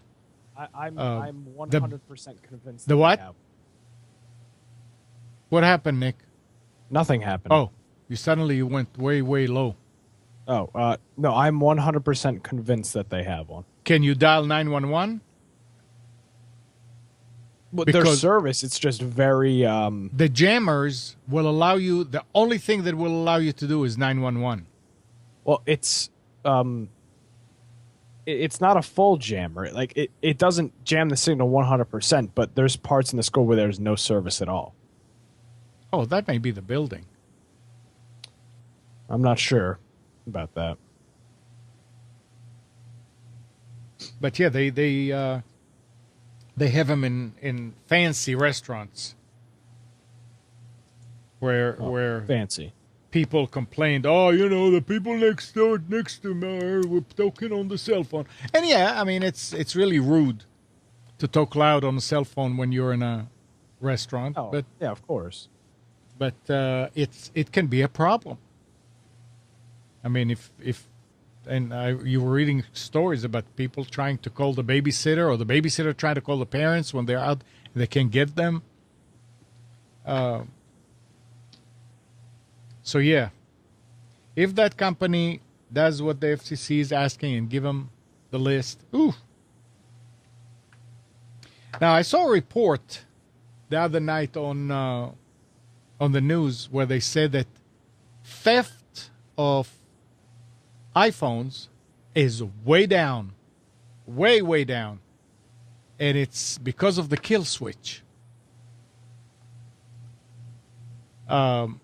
So now, this article goes, responding to more than a year of pressure, Google and Microsoft will follow Apple in adding an anti-theft kill switch to their smartphone operating systems.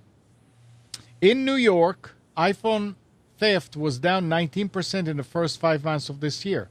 Over the same period, theft of Samsung devices, which did not include a kill switch, until one was introduced on Verizon-only models in April, rose by over 40%. In San Francisco, robberies of iPhones were 38% lower in the 6 months after the iOS 7 introduction versus the 6 months before, while in London, thefts over the same period were down by 24% in both cities. Robberies of Samsung devices increased. These statistics validate that what we always knew to be true, that a technological solution was the potential to end the victimization of wireless consumers everywhere. And reading about it, it seems like it's not really a hardware thing even. It's in the OS. So if they update Android, they can put it in there. Because it says to their smartphone operating system. I'm just wondering if anybody had their phone killed by mistake.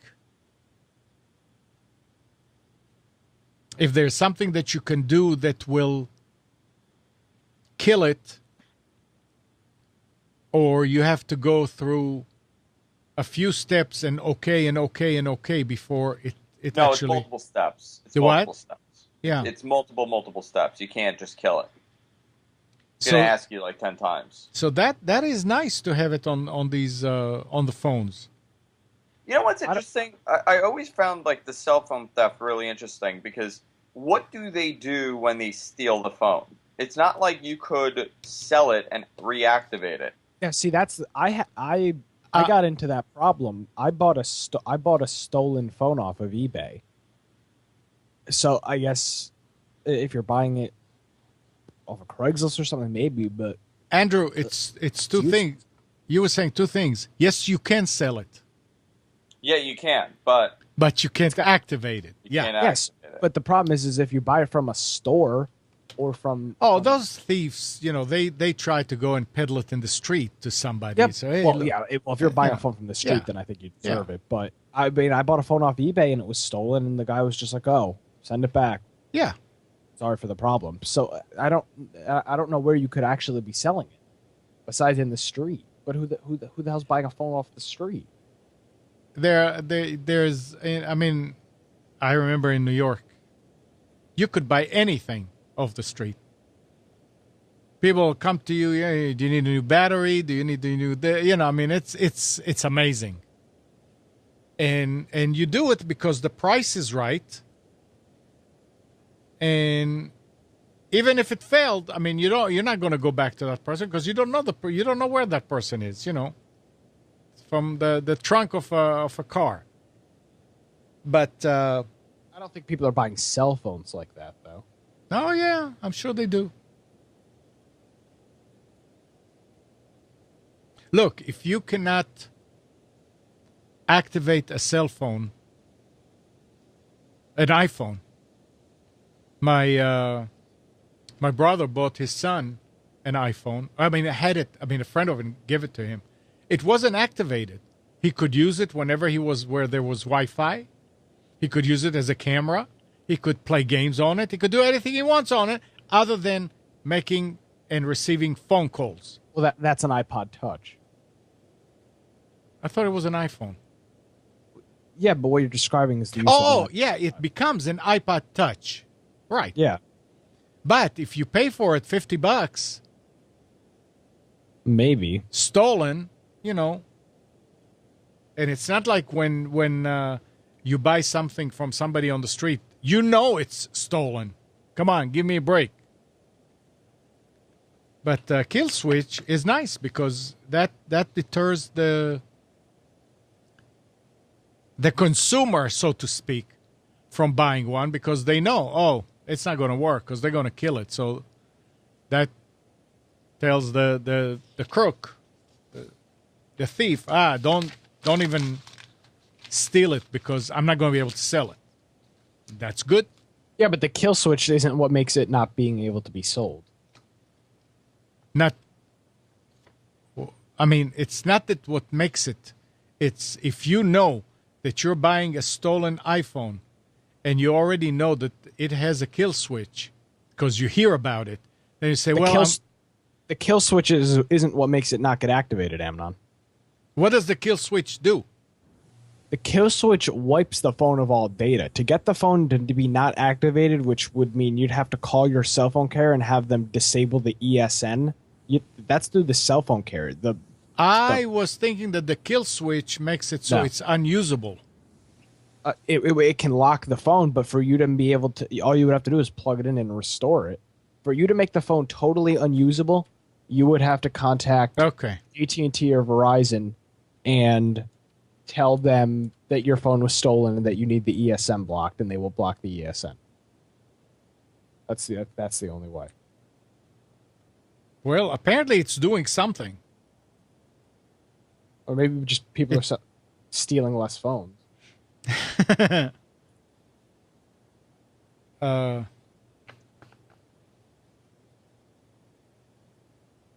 Is Mike in the chat? Is that our Mike? Yes. Faraday shield will do the same as a gem. What did Mike say why he's not with us here? He said he doesn't like you anymore. Okay. He hates me.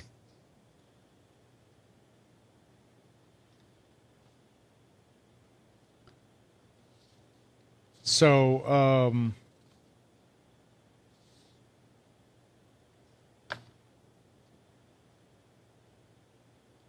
it's interesting how cell phone theft still happens. I mean, it's crazy how. Yeah.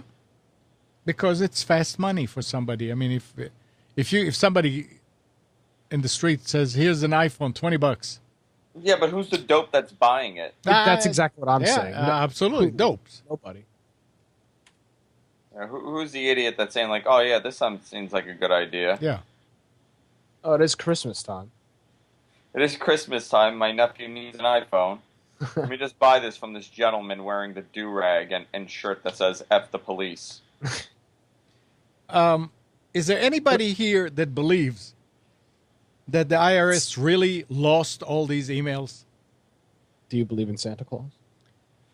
Me, as an ISP, if I don't have backups, I get in trouble. From who? If it came down to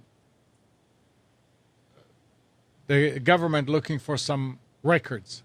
ISP is supposed to keep records of emails and stuff like that. Wait a second. Let me add Mike here. Why was traffic tickets email sent? Hold a second, Mike. Look who it is. It's McPhillips.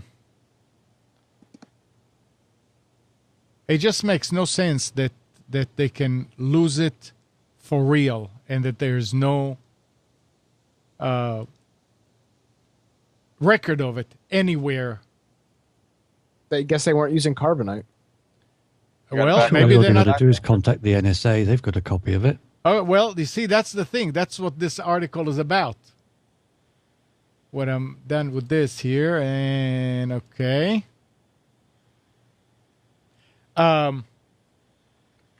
It says that Representative Steve Stockman from Texas has sent a formal letter to the National Security Agency asking it to hand over all its metadata on the email accounts of a former division director at the Internal Revenue Service. Your prompt cooperation in this matter will be greatly appreciated and will help establish how IRS and other personnel violated rights protected by the First Amendment. The request came hours after the IRS told the Congressional Committee that it had lost all of the former IRS exempt organization division directors' email between January 2009 and April 2011. There was another article that they lost the email of 6 other higher-ups for this period. No backups? They I mean, deleted it. I can understand to get it back. I can understand the computer crashes, the hard drive. You say the computer. It's not a computer. Well, It's no, a her network- it's a- yeah, her It's a computer. network of servers. I understand, but I can understand her computer goes away. Okay. But there's got to be multiple backups. I'm hoping we're doing backups. I'm hoping they're doing backups. Morning, Mike. Good morning. How are you? Why don't you just use Gmail like everybody else? The only thing I can deduce from this is they obviously don't listen to this show where we're going on about backups all the time. Yeah. You got to practice safe computing, like Amnon says at the end of every show. It's almost Safe like computing. it was intentional. Hello, Mike. Mike, what are you insinuating? Yeah, somebody sent me something about Stockman's bill. somebody was The The what? Dog Ate My Tax Return Act. Stockman has introduced a bill in Congress that says that taxpayers who do not provide documents requested by the IRS can legally claim one of the following reasons and excuse their inability to provide them. Number one, the dog ate my tax receipts. Number two, convenient, unexplained, miscellaneous computer malfunction. Number three, traded documents for 5 terrorists. Number 4, burned for warmth while lost in the Yukon. Number 5, left on the table in Hillary's book room. Number 6, received water damage in the trunk of Ted Kennedy's car. Number 7, forgot it in the gun case sold to the Mexican drug lords.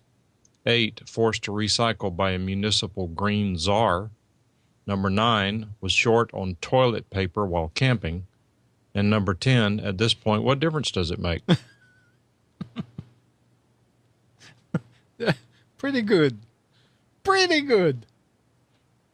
Yeah, let's try and get away with that, right? Yeah, you'll go to jail. Yeah.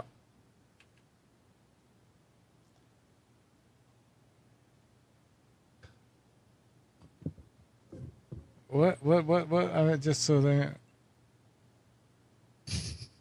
What is that about? Oh, look who's there. What happened? He's Andrew there. turned into a dog. All right, let me do it again. Oh. Come on, Andrew. He left. Nobody said anything. He got out of here. Oh. He doesn't like Amnon. So I looked over the Best Buy ad. I was there was no printers. You're kidding me. Well, that were a good deal. Like there's one. Staples, Staple doesn't put out a circular in the paper anymore. Best Buy, I looked at Best Buy. They don't have Office anything. Depot. They don't. There's no Office Depots here. Oh. It's either Best Buy or Staples. That's it. Move. Well, you could look online and click on Staples on the weekly circular. And see I if could they just have- move down to Raleigh and find Yeah. some stuff on the Raleigh Craigslist. If you because buy- it's if you everything come down there here, I'll seems to give be a you one. gem. Oh, that's a great deal. I'll drive like 12 hours to get a free printer. Gary said he needs a VRC 2000. Are we talking military radio, Gary? No, it's broadcasting. Oh.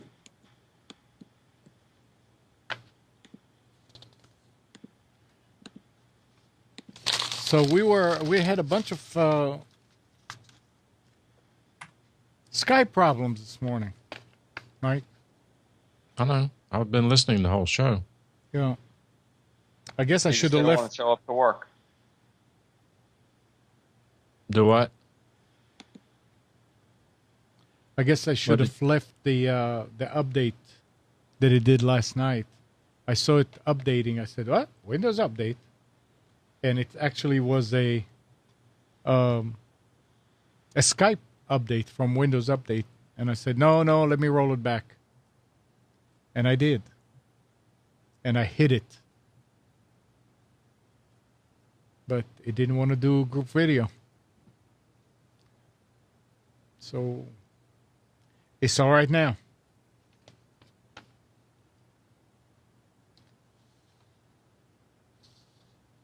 So Google, along with Facebook, is a founding partner of Internet.org, which seeks affordable Internet access for the 2/3 of the world not yet connected. Google is trying to pull it off. They have projects of companies working on Internet connectivity using high-altitude platforms and low and medium Earth orbit satellites. Didn't we hear that before about Microsoft? Am I the only one that has a problem with this? Okay, I got a question actually. You said 2/3 of the world are Yeah. not connected to the internet. Yeah, we're right? trying to solve the problem of the rest of the world again. Okay, so what percentage of the world doesn't have electricity or running water? A good point. Very good Well, point. I have the problem with why are we worrying about connecting 2/3 of the world when we've got people in our own country that can't get anything besides satellite internet? Because we're valueless. It's all about emerging markets. We're a matured market. Nobody cares. I mean, I was listening to Leo Laporte yesterday. Some lady Who's that called. guy? Some lady called in from California and said her only option for internet was like HughesNet. That was her only option for internet. That is insane. It's 2014. She can't even get Verizon will not even give her DSL. How is that still a thing? Yeah. Well, there's a lot of places here like that too. But do we know? I mean, do we know what the statistics are for the populated world that doesn't have running water or electricity? I don't have it in front of me, but I'm sure somebody here is I would going to imagine find. it's more than 2/3. Yeah. Well, I I can answer this by saying that Google and Facebook are technology-based companies, and they can do this, but they cannot provide electricity. You know, So you can 17% of humanity is without access to clean water. 17. 17%. Sheesh. That's populated areas that don't have, Yeah. suitable water. It says that these extraterrestrial approaches to connectivity have been tried before without success. But Google is revisiting them using modern launch technology, public and private, antennas, solar power, radios, and other electronics, as well as tuning off TCP/IP protocols to account for increased latency. For example, Here's another one, by the way. Almost 2 billion people in the world, which is a quarter of this world, does not have electricity. yeah, but I mean, can you see Google bringing electricity to everywhere? No, Of course they can. Yeah, they want to get into the electric business like a couple of years ago. Well, it's a lot easier to put a satellite up in the sky and say, "Hey, come get it." Now, can these people be able to? Are these people going to be able to get it? I doubt it. It's there, yeah, but I mean, like radios, they don't have a radio, but there are radio waves all over. Hey, let me make a comment. But first, let me say hi to Mike. It's great to see you, Mike. Hello, Bruce. Welcome back. Let me just, thank you. Let me play devil's advocate here and just say connectivity is a mixed bag. Would this part of the world, in every aspect, be better off with this connectivity? Now, I know there's the educational option, but I remember when I was in the jungles of Liberia, West Africa, and I was in this village, and I saw a little kid. He had a string tied to a sardine can, and had 2 D batteries jammed into that can. And the can was turned upside down, so it looked like a little car, and he was pulling it all around the ground, having a great old time. And, I wonder sometimes, you think about all the dysfunction that happens through connectivity and some of the documented psychiatric things now with, people, spending so much time, in idle, senseless, connectivity type things. I'm just not sure that they would be better off. Maybe we need to have less connectivity. So I'm just thinking out loud here, just tossed an item up for discussion. Would they really be better off with all this connectivity we have? Or would they be better off? To Andrew. Look what it's done to me. It's all the internet's fault. I think they do benefit. We have become a globalized economy, and we become a globalized civilization where everybody's intertwined. It's almost like it's one united culture. Globalization. When you talk about the internet, and I think there's a lot of people that have never been exposed. Like look at places that are under Islamic rule, fundamentalist rule. A lot of these countries are now seeing what it's like on the other side, something that they haven't been exposed to ever. And they're starting to want to strive to have what a lot of these other cultures have. I agree, and that's a positive side. But do you really think that the people who are trying to get this internet connectivity to them have that as their number one motivation, or is it ad revenue? I think there are both pluses and minuses to what you're saying. I agree with what you're saying. Yeah, no, obviously they want it's ecosystem, right? It's connectivity. It's a globalized internet. So if Google is bringing internet to all these countries, that just means that in 20, 30 years, it's an investment now. They're not going to benefit from it right now, but in 50 years, the Google brand they're going to identify with it. You look at all these emerging markets where you see this weird saturation of Microsoft in India. Windows Phone is selling like hotcakes in India. How is that possible? When you have the iPhone, which is a dominant phone.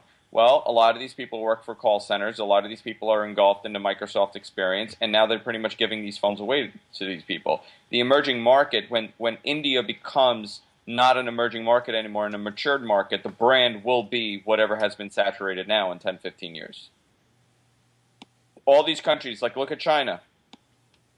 The United States is a totally emerged market.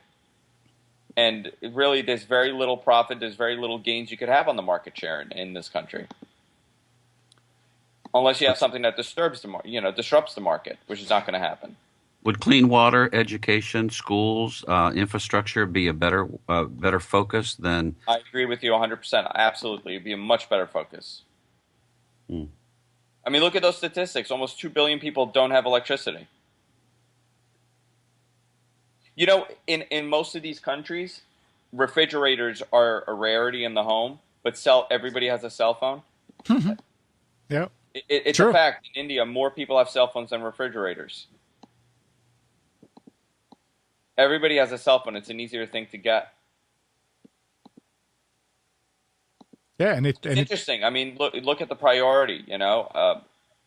Even in this country. Let's look at this country.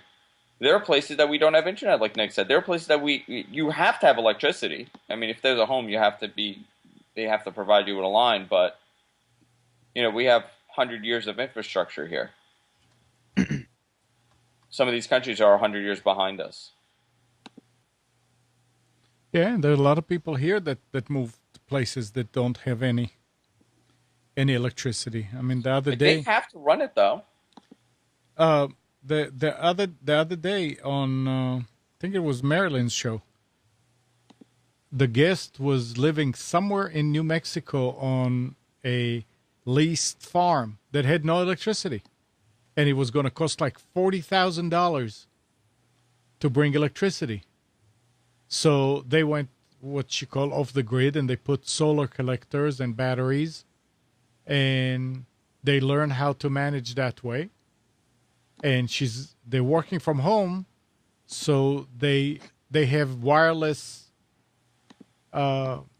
internet through a barter with the company that does that they allow them to put a cell tower somewhere on the premises in return they give them free internet through it. Oh man, AT&T can do that in my house. Go ahead. Oh, well, no, but you can't, because you cannot put a cell tower everywhere.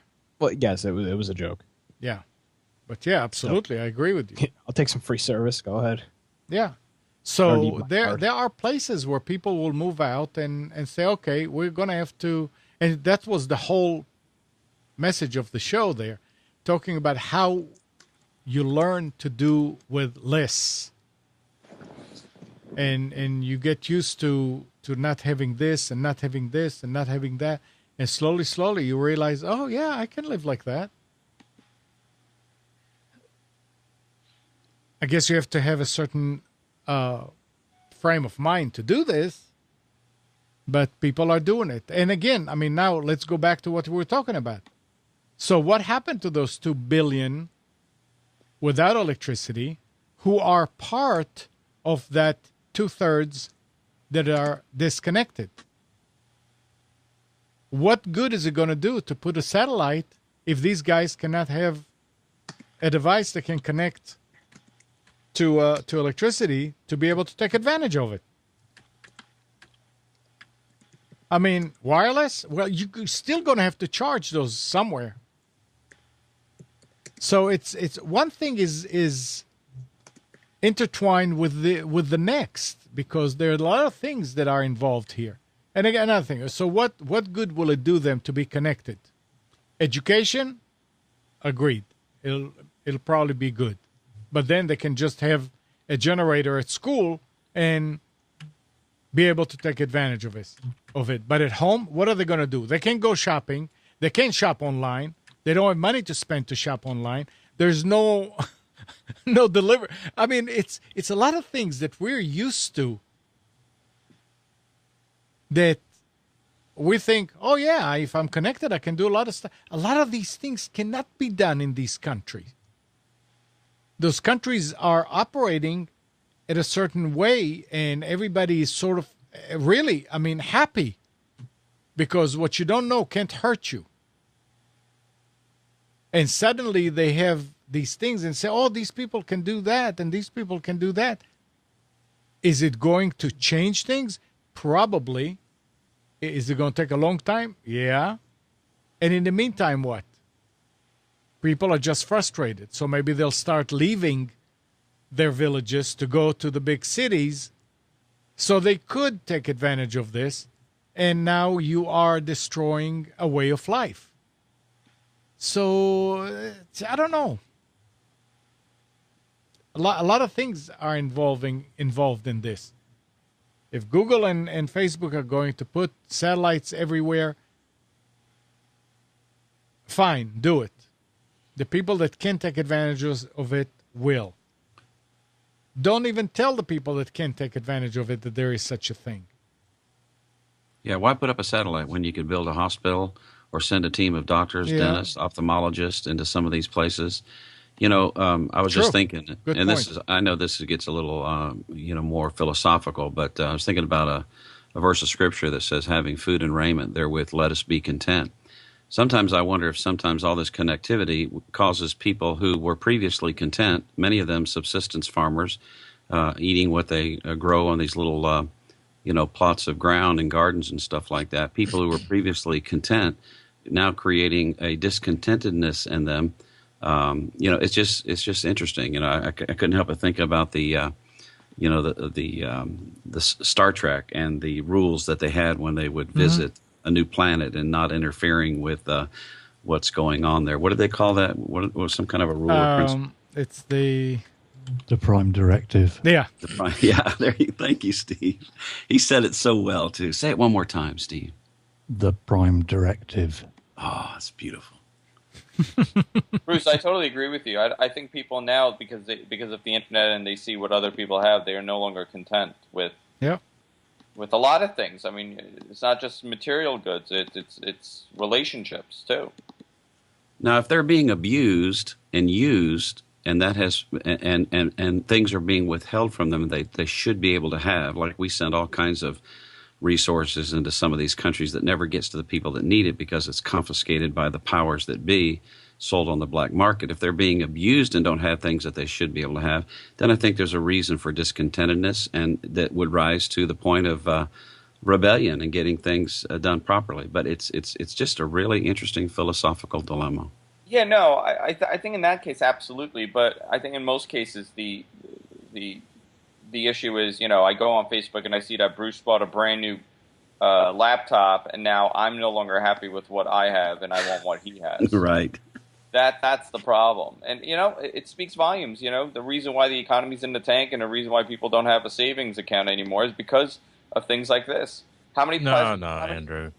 I heard on the news that things are going well. Things, yes, I know. I heard it on MSNBC. But we also have so much more to buy now. Cell phones, plasma TVs every 2 years. People are buying new TVs literally every 2 years. That's my constitutional right. That is your right. It's like in Tech and Coffee in the Google Hangout. We're thinking about maybe we ought to get some kind of an affiliate business because somebody buys something, unboxes it, and everybody else wants to buy it. We're all spending money that we would not otherwise spend. Like last week when I ordered this Aqua Bluetooth shower waterproof radio, the speaker to go in my shower. I almost bought it. I almost bought it that day. Perfect example. It's got a microphone in it. You could actually talk in it. Oh gosh, people will be doing their shows with them if they hear that. Since audio is not important. I mean, That's a perfect example, Bruce. I almost bought it that day. What I normally do is I take my laptop and I have a little stool, and I bring the stool in the bathroom, and I just set it in there, and I take my shower, and I listen to my podcast. But I saw that you posted it, and I'm like, I could use this. Oh, it's great. My wife gave me a $25 Amazon gift card for Father's Day, and so I just went shopping, and there it was, $22.95, free shipping. And, man, it works like a charm. How does it sound? It sounds great. I use it every day. There was another speaker that I read about in Popular Science, I think it was. Something that tunes in through Wi-Fi to different accounts that you have, like on Spotify and Pandora and whatever. And you talk to it and you teach it that from certain time to certain time you want this type of music. And when you exercise, you don't want to listen to Frank Sinatra. And when you relax, you want to listen to this, and it learns, and it plays music for you according to your daily routine. $3.99. Do you think people will buy it? Of course they will. It's a gimmick.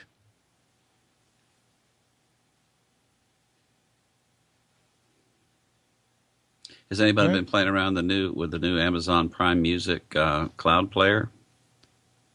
I haven't. I used it for about a day, and then I totally forgot all about it. Mm-hmm. How was it for that day? It's a nice interface. It's my problem with Prime is that they make it really confusing on what's free and what's not, and everything is kind of intertwined. But it seems pretty good. It's not bad. It's free if you have Prime, so. They've got some interesting playlists. One of the ones that I was listening to last night was a 50 classic rock playlist. Mm-hmm. Yeah, it was pretty good. Mike, what about you? What about me? Well, 50s. Have you tried yours? Have I tried my what? Amazon Music Service. Yeah, I logged into it, but I'm not much into the music thing anymore. I own about every song I want. But you know, that's another thing. How many of these music services do we need? I mean, Spotify really does a great job at pretty much giving you whatever you want.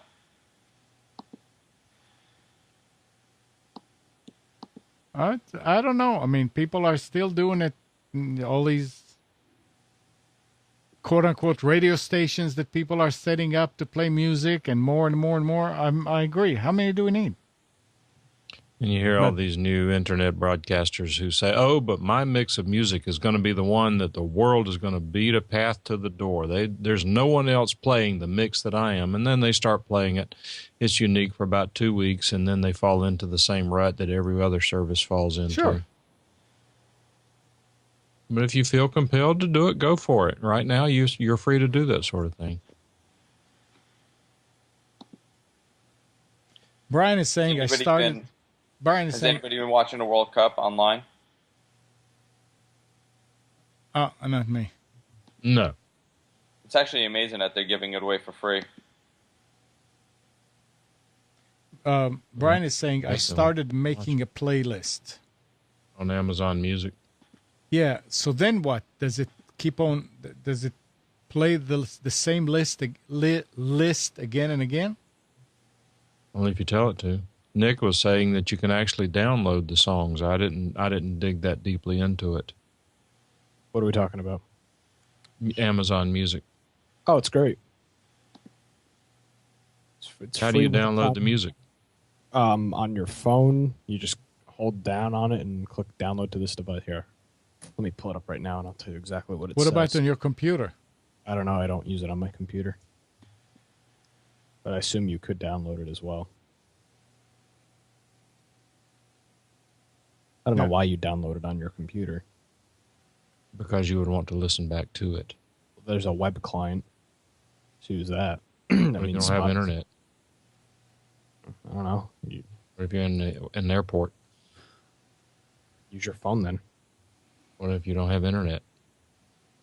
Download it to your phone. That's what I'm saying. I don't know. I don't see why you... I would never listen to music on my phone. Mike, you're not the majority.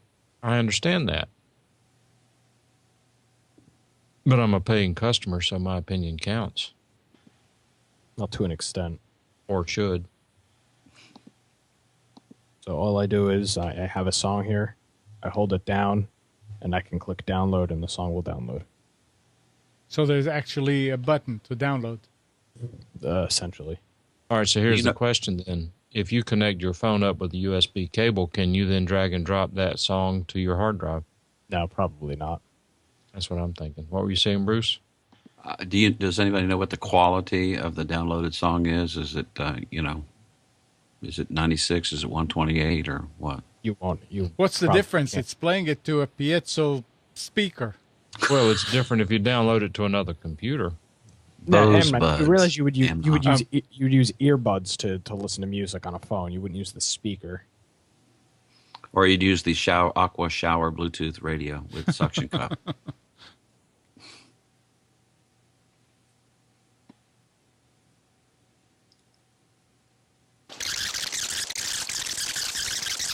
What is that sound? I was just replaying what you were saying.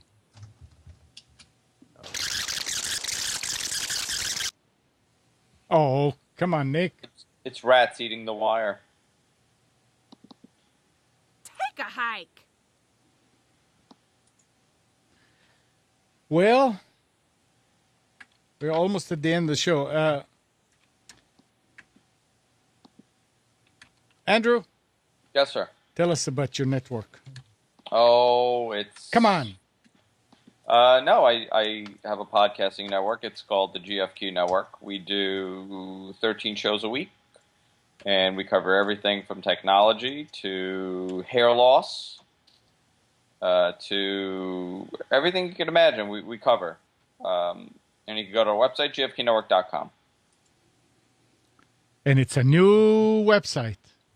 Yeah, a couple months. But Yep. we redid the entire website. We broadcast live 24/7. We have everything archived on the website. You can subscribe to all the podcasts on all the everywhere podcasts are available. And tell everybody, make them drool, what kind of speed you have at home? We have two lines: 150 by 75 and 50 by 50 symmetrical. Oh, I wish I was a. Never mind. Yeah, we have two lines. Yeah, I've got 20 cable lines, so I can have the same speeds as Andrew.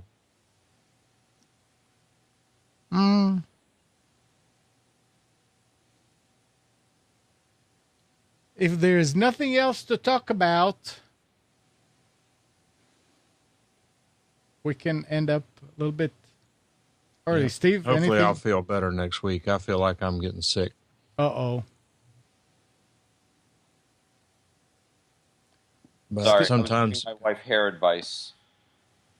We're talking about her curls being too tight today, and how to loosen them up. And as you know, I am a hair expert.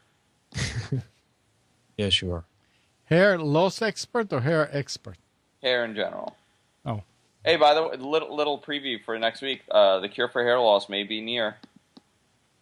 I was reading some stuff about all kind of different things that you can put on your head, and now there was something. Well, they cured alopecia universalis, so it's just one step closer, which is total hair loss of the entire body. So it's like a immune deficiency problem.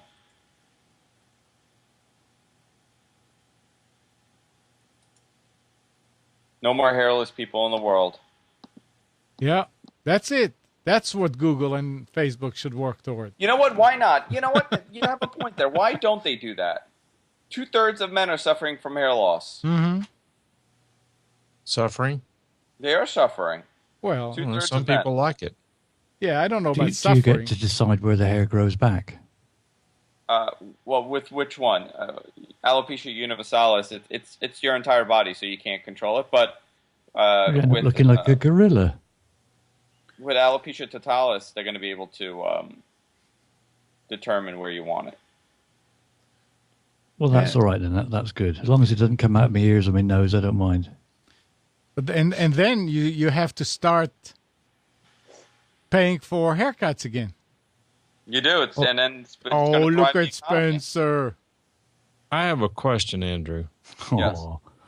How is it that this was just now discovered? Because this is not a new drug, is it?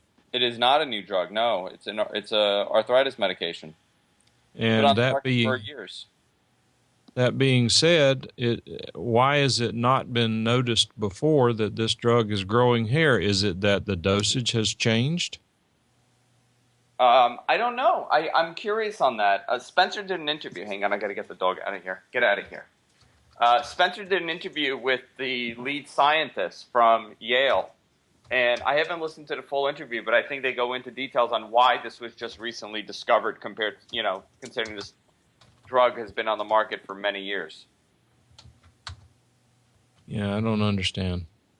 But I mean, it's just another step closer. It was a joint project between Yale and Columbia University. What's Spencer going to do after that? Well, there's still a lot more to it. I mean, it's just one type of hair loss has been cured, okay. and it's one of the rarer ones. Well, then that sort of answers the question I just asked. If it is only effective against certain types of hair loss, then the unintended results or consequences of using the drug would have only been noticed in the people who have that rare form of hair loss and arthritis. Yeah, and most of the people that suffer from this start suffering at a young age, or there's a lot of women that suffer from it from hormonal changes after having children, where all of a sudden every strand of hair on their body falls out. And Bruce is making a good point. He says, "What are the or compounded differently? There's different ways with the same drug that they could create. I mean, Propecia is a prostate medication. It's called Proscar, and it was on the market for a while before they realized that help with hair loss. Mike, you were saying? Bruce is making a good point that a lot of these drugs have so many detrimental side effects that they're not worth salt. The cure is worse than the problem. Yeah. The question is what are the side effects of these drugs? And I mean, there are a lot of these drugs. Even, for example, people who are bipolar are in many cases helped tremendously with lithium and some of these other drugs, which is very unusual to have a drug that helps with a mental issue. But the side effects are so bad from some of these drugs that it's very difficult to get these people who are afflicted with the problem to continue taking them. Yeah. It's sometimes it's interesting to really listen to the commercial versus watching what they're putting up there for you to look at that takes your attention away from it. And it's just amazing. And they're doing a good job of putting a video there that it takes you away from listening. What? They if you listen to some of those commercials about those medications, it's scary. It's the whole commercial is what could happen to you if you take it. But what they do is they include the video that has nothing to do with it. But it has a short story to it that you're following it and you say, okay, now what's going to happen? And they take your attention away from the speech, the audio.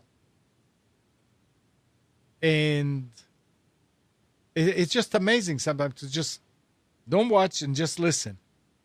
Oh, it is scary. In some cases, death. Really? The more pills, the better. That's all I have to say. Right. Is there a way to tell Facebook not to automatically start playing embedded videos when you scroll past them? Yes. It's in the settings. I hate that. You know where that's the biggest pain? On mobile, because it burn your bandwidth. You're scrolling by. If you're scrolling and you look up to talk to somebody, the whole 5-minute video could play. Okay, so that was easy. Oh, you found it? I did. And you go to settings, videos, autoplay videos, on or off. Okay. What's wrong with about Facebook? Listening? Do you like that? I don't know what that is. Andrew, have you heard about that? Listening? I haven't really. I heard it, but I didn't really look into it. What is it? Well, Facebook purportedly is working on a situation where they would be able to have access to your microphone and when you're posting on certain things, what's going on around and this sort of thing to try to serve you better ads. They are listening. Right, and they say none of this will be stored or transmitted, but it has to be transmitted somewhere in order for some server to, match up information. Just,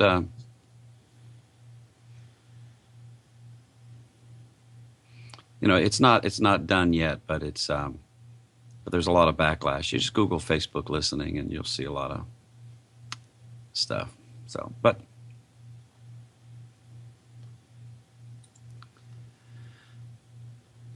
You were talking about Lois Lerner's hard drive earlier. Yeah. I want to read this article to you. It's really short. Okay. And this is political. Ex-IRS official Lois Lerner's crashed hard drive has been recycled, making it likely the lost emails of the lightning rod and the Tea Party targeting controversy will never be found. Although the revelation has congressional Republicans understandably furious and at least one prominent IT expert trashing the IRS's digital documents retention policy is mind-boggling, the big three broadcast networks all ignored the latest development in the IRS saga on their Thursday evening newscast, even as they had time for Harrison Ford's broken leg, NBC, A New Technology for Police Car Chases, ABC, and comedian Tracy Morgan's car accident on CBS. Mm.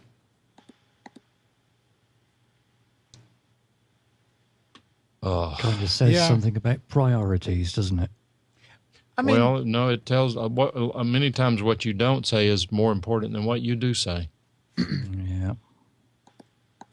I don't know about the government. I would imagine it's the same. But in our world with healthcare, you have to have a backup record of all email communications by law. right. I believe it has to be the same, for the government as well. It's true, but who's going to prosecute them whenever the sympathetic party's in charge? It's hopeless, guys. Yeah, and it happened at the most opportune time for them, right? It's a coincidence. Yeah, oh, it's a coincidence. Yep. The excuse is, I read somewhere, maybe it was here, somebody posted it, that supposedly these IRS officials were encouraged to back up their emails to PST files, and the PST file is what was lost on the hard drive crash. It doesn't matter, but where was that hard drive backed up to? Well, who says it was? Well, The silly part about it is Jay Sekulow, who's with the American Civil Liberties Justice Foundation or something like that, says that Congress should issue a subpoena to every government, every part of government, saying that they should subpoena every email received from the IRS between 2009 and 2011, because the emails that were sent had to be sent to someone. So if good point. even if the PST file is lost, those who have received them would be able to reconstruct those. And why can't the NSA help? Well, they're not going to. Limbaugh runs, during these commercial breaks, he runs these little comedy bits that are sort of hilarious. And they have one with one of the most crooked congressmen about how he hires a forensic accountant. And the forensic accountant says, oh, well, yes, we can reconstruct all of these missing accounting records. That won't be any problem at all. No, you don't understand. La. I can't hear what you're saying. Don't do this. It's hilarious. Well, if they only have to store emails on servers for 6 months, Dr. John, then I guess you shouldn't have to produce your tax records for the last 7 years in the event of an audit. There Just you 6 go. months. Yeah. All right, we're getting And off even if you could, even if you had to save it for 7 years, you could change it. Because they are not going to have records of what it really was. Yeah. No, oh, that's emails.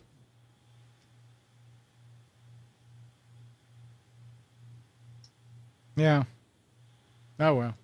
All right. Never mind. We're not going to get anywhere with that. All right. Steve, Bruce, anything you want to add? Not here. Just nice to see you and talk with you guys again. Yeah, it was nice seeing you. Don't be a Hello. stranger. Ditto that as well. All right. Andrew, Nick, Mike, Bye-bye for now. Bruce, Steve, thank you guys. Thank you. And good morning, Kathy, Hannah, Nabil, Mac, Norm, Katie, and Donna. Thank you, everybody, for tuning to Computers 2K Now. We hope you enjoyed and maybe learned something from our time together. Remember to practice safe computing. Back up your hard drive and update your virus scanner. We'll be back here next Sunday at 9, but you can always reach us at computers2know.com. And while you're at it, like us on Facebook, subscribe to our YouTube channel. And to do that, you need to go to nissancommunications.com. And tune in tomorrow morning at 11 for the Health In Show. Debbie, the host, went this past week through a operation. She was diagnosed with ovarian cancer, and hopefully they got everything out. But she's going to do a show tomorrow morning from home. There's not going to be a breaking free show, but there will be Tanya Love show at 7. See you, everybody.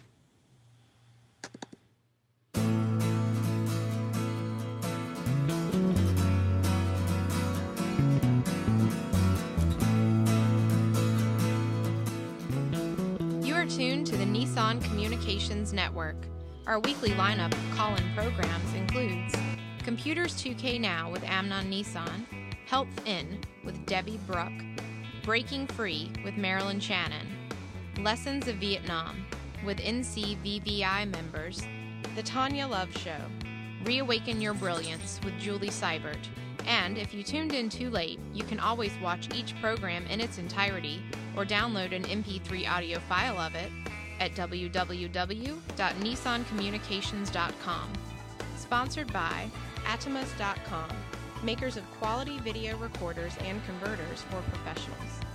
That VidBlasterGuy.com, CarolinaApparel.com, and DeltaForce.net.